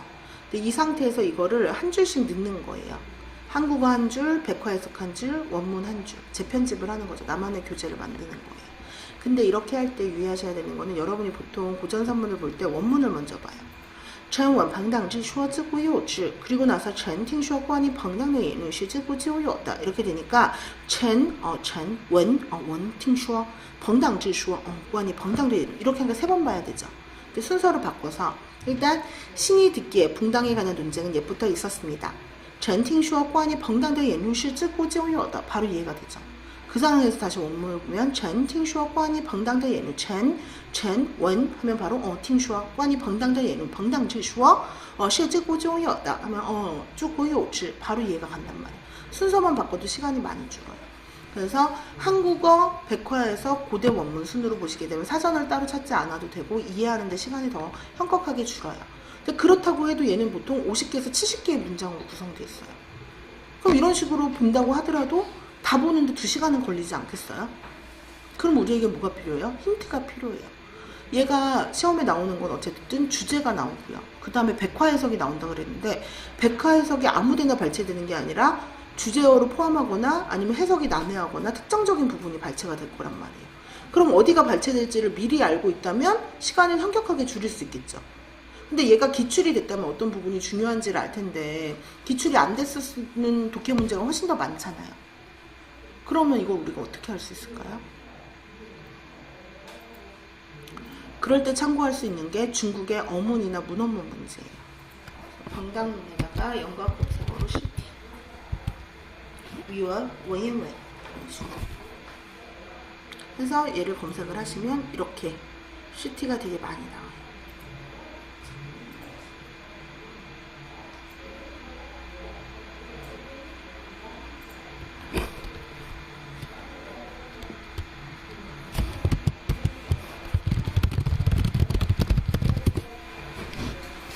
그러면 여기서 일단 얘를 이렇게 꺼내줘서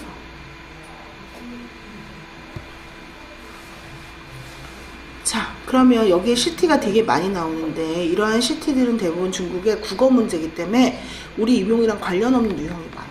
예를 들어 척별자, 고대 문법, 그 다음에 뭐 이런 통가자, 가차자, 줌해석 이런 거는 우리 시험에 안 나오잖아요.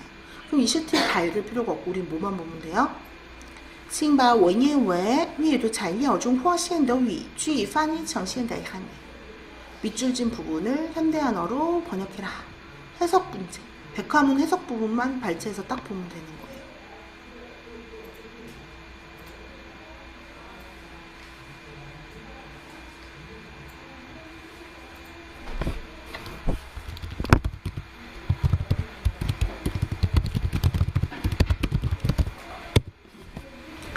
그러면 이 부분을 이제 거꾸로 어떻게 하면 되겠어요?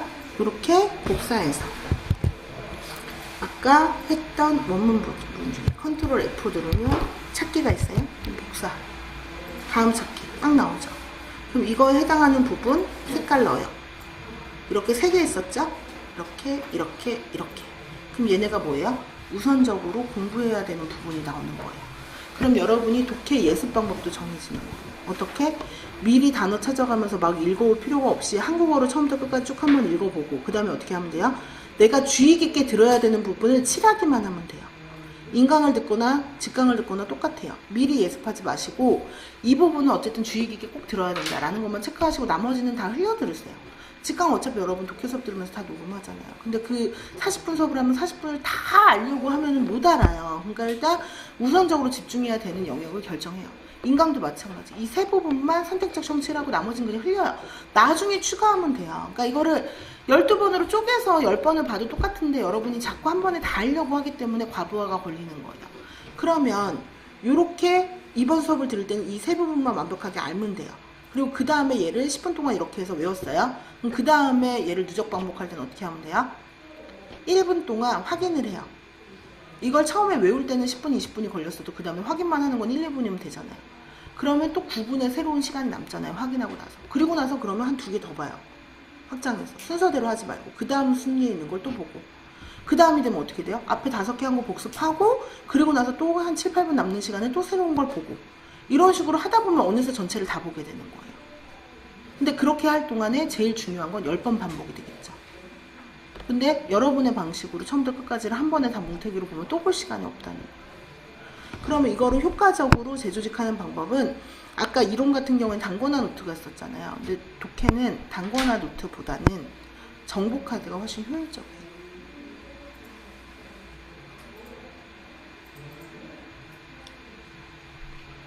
그래서 정보 카드는 뭐냐? 여러분이 아까 쭉 라벨 문서 만들기 여기에서 10칸이나 12칸짜리 이런 거 있어요. 그래서 이거를 골라요. 열어요. 그럼 이렇게 쫙 잡혀서 나오죠. 여기에 분당론 주제는 꼭 나오죠. 그럼 주제 복사해서 아까 바이두에서 붙여서 넣고 아까 번역 3개 있었어요. 3개 원문 갖다 놓고 이거에 대한 백화 해석 아까 그 부분만 발췌해서 여기다 넣으면 어떻게 돼요? 한 작품에 대해서 시험에 나오는 카우디엔이 딱 한눈에 보이게 생기는 거예요. 그리고 얘를 라벨지 넣어가지고 뽑은 다음에 뜯어서 정보 카드에 붙이기만 하면 돼요. 그럼 그 카드 계속 왔다 갔다 보면서 누적시 낭비가 되는 거죠. 지금 말하는 정보 카드라고 하는 것은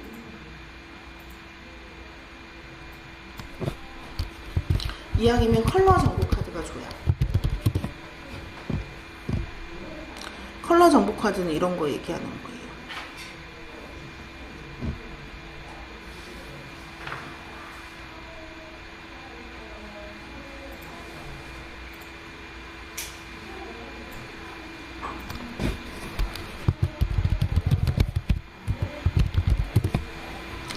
색깔별로 다르니까 고전산문, 고전운문, 현대산문, 현대운문 이런 식으로 해가지고 라벨지도 컬러가 있어요. 그래서 그 10칸짜리 사서 넣고 뽑아서 이거대로 딱 붙여가지고 계속 가지고 다니면서 누적시 관계할 때 아까 우리가 이 통이 있었잖아요.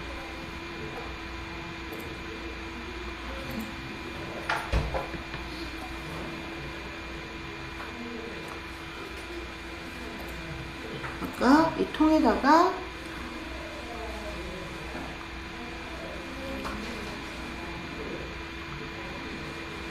이번에는 합격 불합격 똑같은 통에다가 이 카드 넣어놓고 불합격에서 계속 합격으로 옮겨오게 하면 되죠. 아니면 카드 뽑기, 카드 섞어가지고 뽑으라고 해서 뽑으면 그거 암기하고 그럼 또 누적식 암기가 되는 거죠.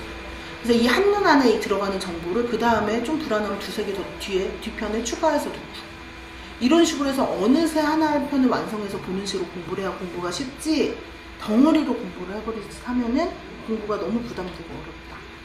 그럼 현대 작품은 어떻게 하면 돼요? 똑같이 CT 검색을 하셔서, 걔는 수사기법, 시 같은 경우, 산문 같은 경우에는 그 작품의 창작 방향, 이런 거 있는 배경 지식, 이런 것도 마찬가지로 여기 카드에 넣어가지고 조직해서 만들어서 가지고 다니시면서 외우시면 돼요. 그럼 독해 포기를 안 하는데 첫 해에 독해를 포기하시는 분들이 뒤에 가서 되게 많아요. 왜냐면 이주환 선생님은 잘하잖아요. 그 잘하고 중국어도 잘하고 또 되게 수업 준비도 열심히 해오잖아요. 많은 걸 알려주려고 다 쏟아내는데 그걸 하나도 안 놓치고 다 들어야지 이렇게 하는 순간 독해는 점점 그 양에 지치게 돼요. 근데 독해는 딱 시험에 나오는 게 이론보다 더 정형화돼 있어요. 딱 그 중요한 포인트를 물어봐요. 우리가 중고등학교 다닐 때 문학시험 생각하면 맨날 물어보는 거 물어보죠. 이상한 포인트 안 물어보잖아요. 똑같아요. 그러니까 그거는 얼마든지 정보력으로 커버할 수 있으니까 자꾸 독해로 접근하지 마시고 한다. 그리고 독해를 할 때 그러면 어휘는 어떡하느냐, 이런 질문 많이 하세요. 단어 어디까지 외워야 되냐. 여러분이 항상 실용적 목적에 집중하셔야 돼요. 실용적 목적이란 건 무엇이냐. 내가 이거를 외웠는데 기입형이든 서술형이든 이 단어를 내가 직접 내 손으로 쓸 것 같다. 그럼 외워야 되는 거고, 얘는 내가 직접 쓸 것 같지는 않은 단어야. 그럼 그냥 알면 돼요. 눈팅만 하면 돼. 굳이 달달 외우지 않아도 돼요. 그럼 선생님 이런 성조도 정확하게 알아야 될까요? 예를 들어서 얘가 병음으로 쓸 일이 있어요. 다음 자가 이런 거라. 그럼 알아야 되겠지만 그렇지 않으면은 외울 필요가 없는 거죠. 내가 하는 이 행동이 실제 시험과 직결이 되는지를 생각을 많이 하셔야 돼요. 그래서 여러분이 스스로 하시는 그런 그 공부 방법에 대한 질문을 많이 하세요. 제가 이렇게 하는 게 효과적일까요? 그걸 물어보는 것 자체가 벌써 비효과적이라는 걸 증명하는 거예요. 스스로 의문이 드는 거야. 아, 이렇게 안 하는 것 같은데 계속 해야 되나? 안 해야 돼요. 그래서 이제 그 구정 끝나고 나서 직강생분들은 공부하고 가시잖아요. 그럼 그럴 때 본인이 실제로 공부하는 방식 같은 거를 가지고 와서 좀 많이 물어보세요. 저 이렇게 하고 있는데 이게 맞나요? 추상적으로 물어보면 추상적으로밖에 답변이 안 돼요. 인강생분들도 한 번쯤은 그 토요일날 끝날 때쯤에 오셔가지고 적극적으로 이렇게 공부를 하는 게 맞는지, 짝스터디도 어떻게 해야 돼요? 그럼 어떻게 하라고 그래요? 실제로 이렇게 하고 있는데 이런 방식이 맞나요? 아니 더 좋은 방법이 있나요? 이렇게 해야 뭐 더 구체적인 그런 얘기가 오고 갈 수 있겠죠. 그쵸? 자, 그래서 독해는 이런 방식으로 또 하시면 된다는 거예요. 그래서 이런 정보카드랑 이런 것들을 잘 활용을 하셔서 마찬가지로 얘도 단거나 대신에 정보카드를 이용해서 누적식 암기를 하시고, 그래서 이게 계속 선순환이 되게 새로운 거 추가하면서 기존 거 반복하고, 이게 계속 그냥 10개월 가면 다 붙는 거예요. 근데 이렇게 못하고 다 범위를 넓혀가지고 확장해서 공부하려고 하시다 보면은 공부가 길어지게 된다는 거예요. 그래서 이렇게 하시고, 그 다음에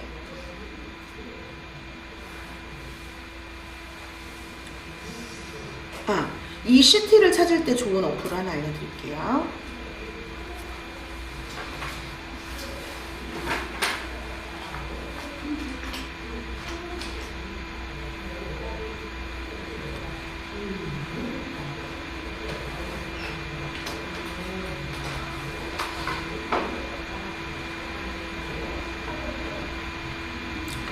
쪼의 빵이라는 어플이 있어요.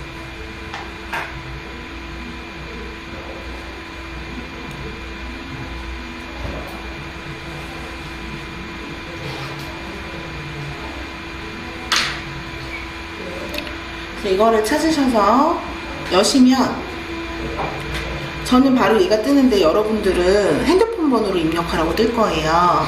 근데 그게 중국 핸드폰밖에 안 되기 때문에 여기 이런 그 사우스어지루라고 써있는 이 부분 있죠. 여기 보시면은 티아오꺼라고 해서 중국어로 스킵이 있어요. 티아오꺼를 누르세요.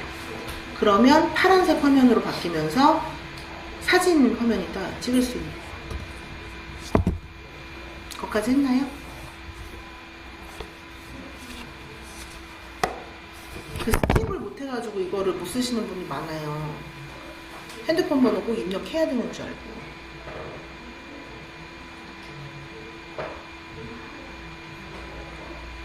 그래서 이거는 어떻게 쓰느냐. 그래서 만약에 이렇게 여기 화면까지 도달을 했어요. 이게 이 리엔니엔 요이 애기 말고 그냥 파란색 화면이신 분도 있을 거예요. 근데 그 중간에 보면 어쨌든 사진기가 있잖아요. 그래서 이렇게 사진기가 나오면 이 사진기를 가지고 독해 지문을 찍는 거예요. 독해 책 있으신 분, 프린트.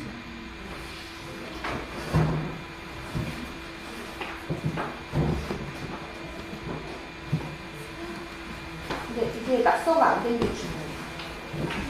낙서가 되는 거 안 돼요.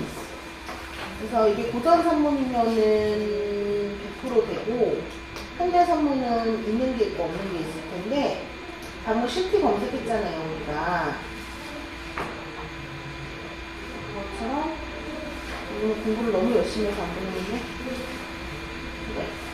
루트 필기가 안 돼 있는 인쇄체만 이게 인식이 되거든요. 이거 깨끗한 사람 없어?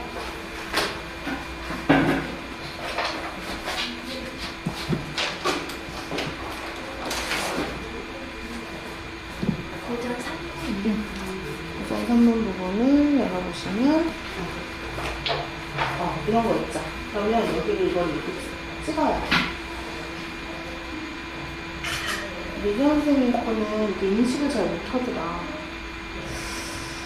이게 좀 약간 침시해야 되는데 얘 자체가 인쇄 형태가 나빠가지고 이렇게 하면 얘가 여러분들 대신 이렇게 시트를 쫙 찾아주는 거예요. 보이죠? 짱 좋지? 이게 인터넷으로 찾으면은 여러분이 뭐가 더 우선 정보인지 모르잖아요. 근데 얘 같은 경우에 1, 2, 3, 4, 5페이지까지만 찾아주거든요. 가장 많이 검색하는 상위의 정보 순으로 보여주기 때문에 CT 검색을 할 때 따로 이렇게 입력 안 하고 핸드폰으로 바로 찍어서 쫙 해가지고 쫙 해서 그 중에서 번역 문제 찾아가지고 넣으시면 되는 거예요. 요거를 잘 활용을 하시면 되고, 만약에 내가 이미 판서 필기를 했다, 그래서 안 된다 라고 하면은 이거 찍는 게 안 된다 그러면 말로 하는 것도 있어요. 그래서 이걸로 이제 중국어로 찾으시면 되는 거예요. 그래서 얘를 어떻게 할 필요가 없어요. 예를 들어서 이게 틀리게 인식을 해도 상관없어요. 예를 들어 황런일지 누르면서 황런일지 이렇게 됐어요. 그러면 얘가 이렇게 5글자 이상이 돼야 돼. 그러면은 뭐로 하지?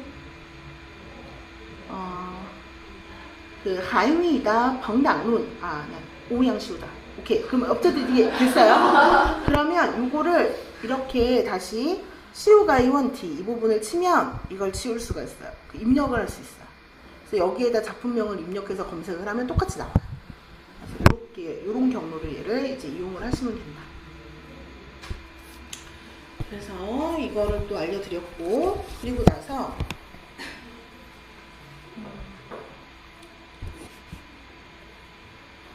이거 말고 여기에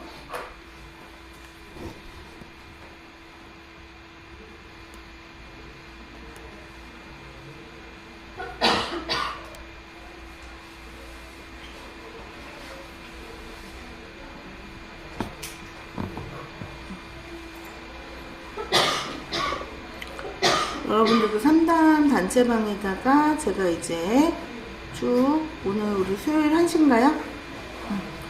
여기에 이제 지금까지 한 거를 정리해서 이제 올려드릴 거예요. 잠깐만요.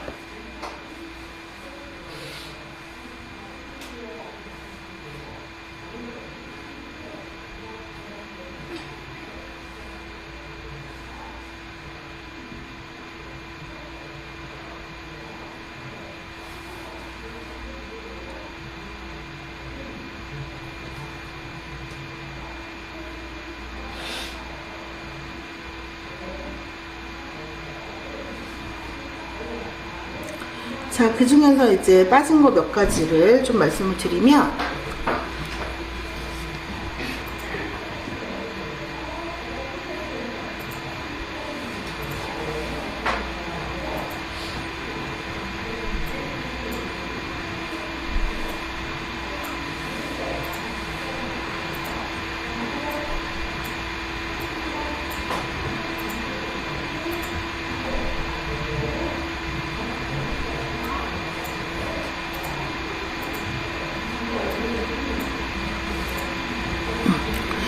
자, 오늘 일단 제가 한 거는 지금 다 드렸고요. 아, 원노트가 빠졌구나.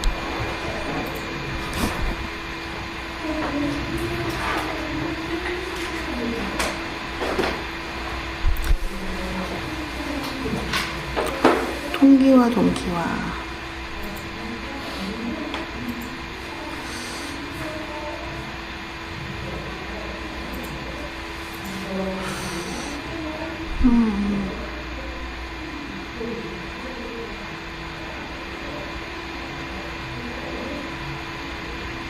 아, 여기 있네요. 그러니까 뭐 별건 아니지만 또 여러분이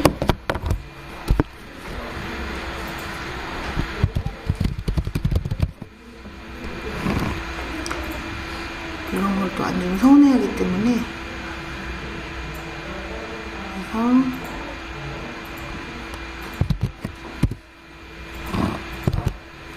가져드리고, 아, 그 다음에 이제 연간 강의 계획에 대해서 또 궁금해 하시는 분이 있어서 그거 잠깐 말씀드리고,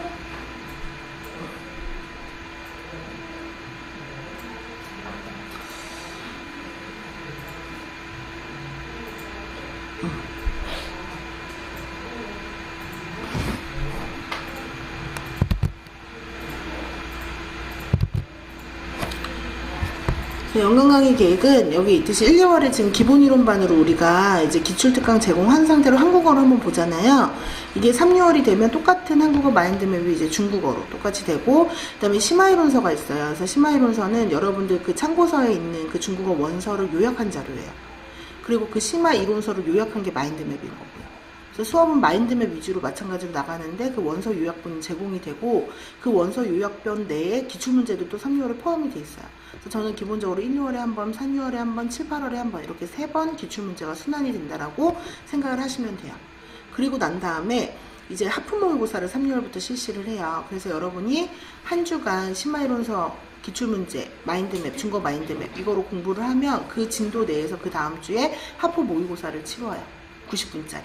그래서 또 그 모의고사 풀이를 하고, 그래서 모의고사를 일찍 시작하는 게 합격에 되게 지름길이에요. 그래서 대부분 이 모의고사를 빨리 시작하는 것 때문에 효과를 보신 분들이 되게 많아요. 그러니까 이론으로 줄 공부를 하는 것보다는 실제 시험이 어떻게 나올지를 예상하고 그 시험 문제를 빨리 풀어보실수록 더 가까워지는 거예요. 그러니까 여러분은 아예 올해부터는 1, 2월부터 여러분이 출제자가 돼서 자꾸 그 문제를 내보라고 하는 거예요. 어려워도. 그리고 7, 8월이 되면 세미모고반이 있는데, 이 세미모고반 자체는 기본 이론반, 그러니까 심화이론 그 하품 모의고사랑 실제 문제풀이랑 결합된 형태라고 보시면 돼요. 그래서 해당 진도를 정해놓고 문제풀이반 문제는 사전에 나눠줘요. 전주에. 그럼 집에서 풀어와요. 근데 그거는 7, 8월이 제일 양이 많아요. 어찌됐든 간에. 그래서 모의고사는 문항수가 제한적이잖아요. 그러다 보니까 이 해당 출제 가우디엔에서 시험에 나올 수 있는 모든 기입형 서술형을 사전에 다 나눠주는 거예요. 그리고 현장에 와서는 그날 또 세미모고, 하품모고를 또 치러요. 그러니까 모의고사 대비도 하면서 문제풀이도 할 수 있는 7, 8월에. 그리고 7, 8월부터 논술이 시작이 돼요. 그래서 논술반 7, 8월 때는 논술 기출문제를 다 1회 독을 하고요. 그리고 90, 11월이 되면 이제 모의고사반. 그래서 지금 1, 2월에 2달 동안 한 거를 한국어로 한 거를 3, 6월에 중국어로 4달 동안 하고, 이 4달 동안 한 거를 다시 7, 8월에 문제풀이로 2달 동안 해요.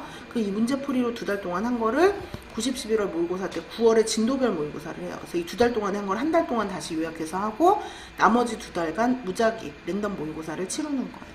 그리고 이때 논술 기출문제 토대로 해서 그 교과교육과 어학개론 문법, 문화 해가지고 논술로 나올 수 있는 거 3문제씩 해가지고서는 풀이를 하고, 논술은 원어민 첨삭이 같이 제공이 되고요. 그래서 이렇게 순환이 되게 되면 총 4번 순환이 되는 거예요. 그래서 이 순환 로테이션으로 여러분이 1년 동안 쭉 그렇게 따라오시면 되는 거예요. 이거는 궁금해 하시는 분이 있어서 이제 말씀을 드렸고요.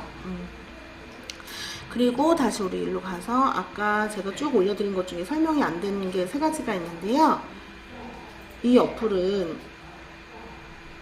어타임 롱거라고 하는 이 어플이에요. 그래서 이 어플 같은 경우에는 여러분이 주간의 가용 시간을 뭐 20시간, 40시간 이렇게 공부를 하겠다고 적었잖아요. 근데 실제적으로 그 40분을 다 공부하는데 안 써요. 그래서 그거를 시각화해서 여러분이 철저하게 자기 반성을 해야 돼. 그럴 때 이제 쓸 수 있는 그 어플이 이 어타임 롱거라는 어플이에요. 그래서 원보다는 2가 되게 많이 좋기 때문에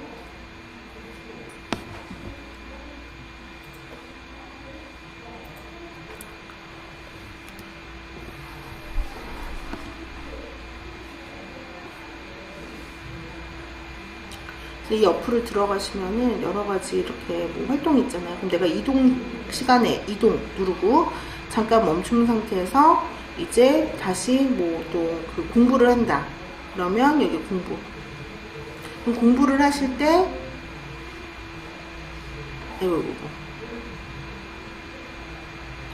공부를 한다.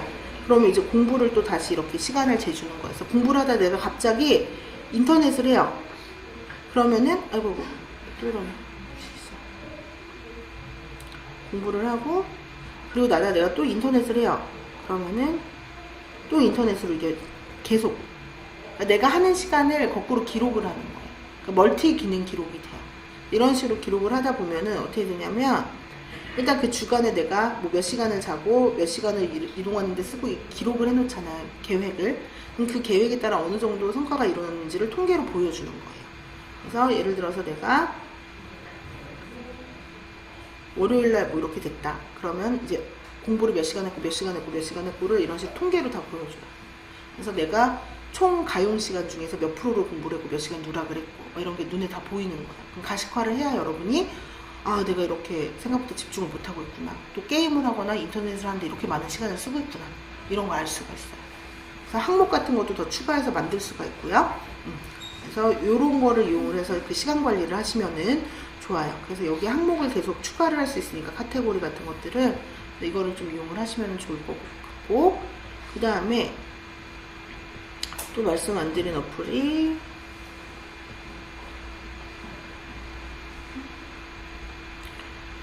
그 웨이시 후안이라는 이 어플이 있어요. 그래서 이 어플 같은 경우에도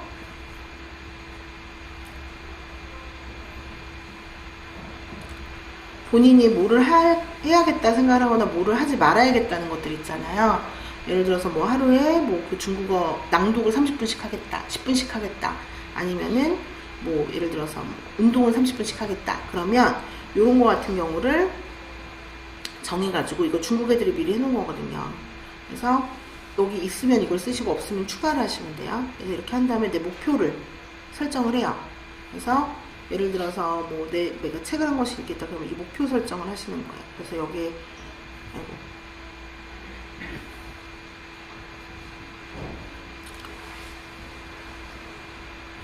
이렇게 됐어.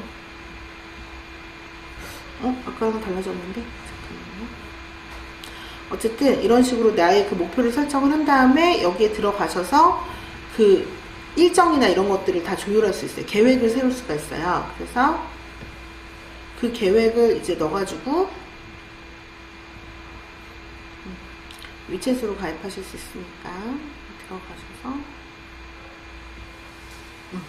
내게 있죠. 그럼 내가 매일 30분씩 운동을 하겠다. 그러면 이거 목표 설정.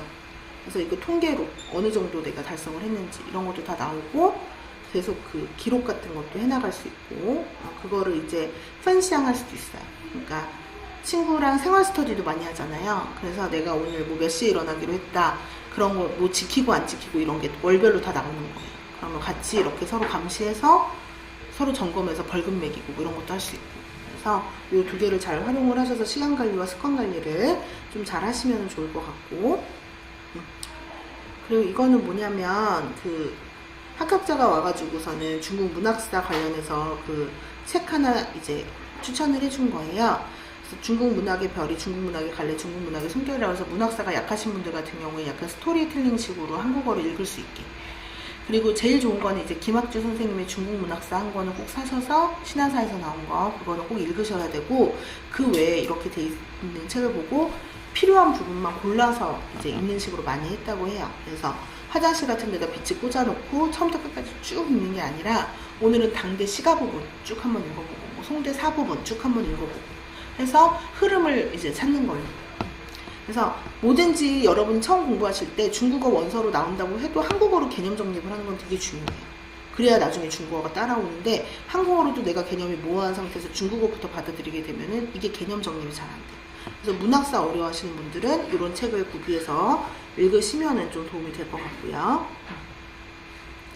그래서 오늘 전반적인 공부 방법에 대해서는 제가 다 설명을 이제 드렸고요. 네, 오늘 내용은 여기까지 했고, 이거는 이제 인강에도 올려드릴 거니까 오늘 좀 빨라서 놓친 분들은 내일 이제 인강으로 업로드가 될 거예요. 그래서 직강생 분들한테도 이 부분을 이제 올려주라고 할 테니까 틈틈이 보시면서 필요한 거는 따서 쓰시면 되겠고요. 그 다음에 자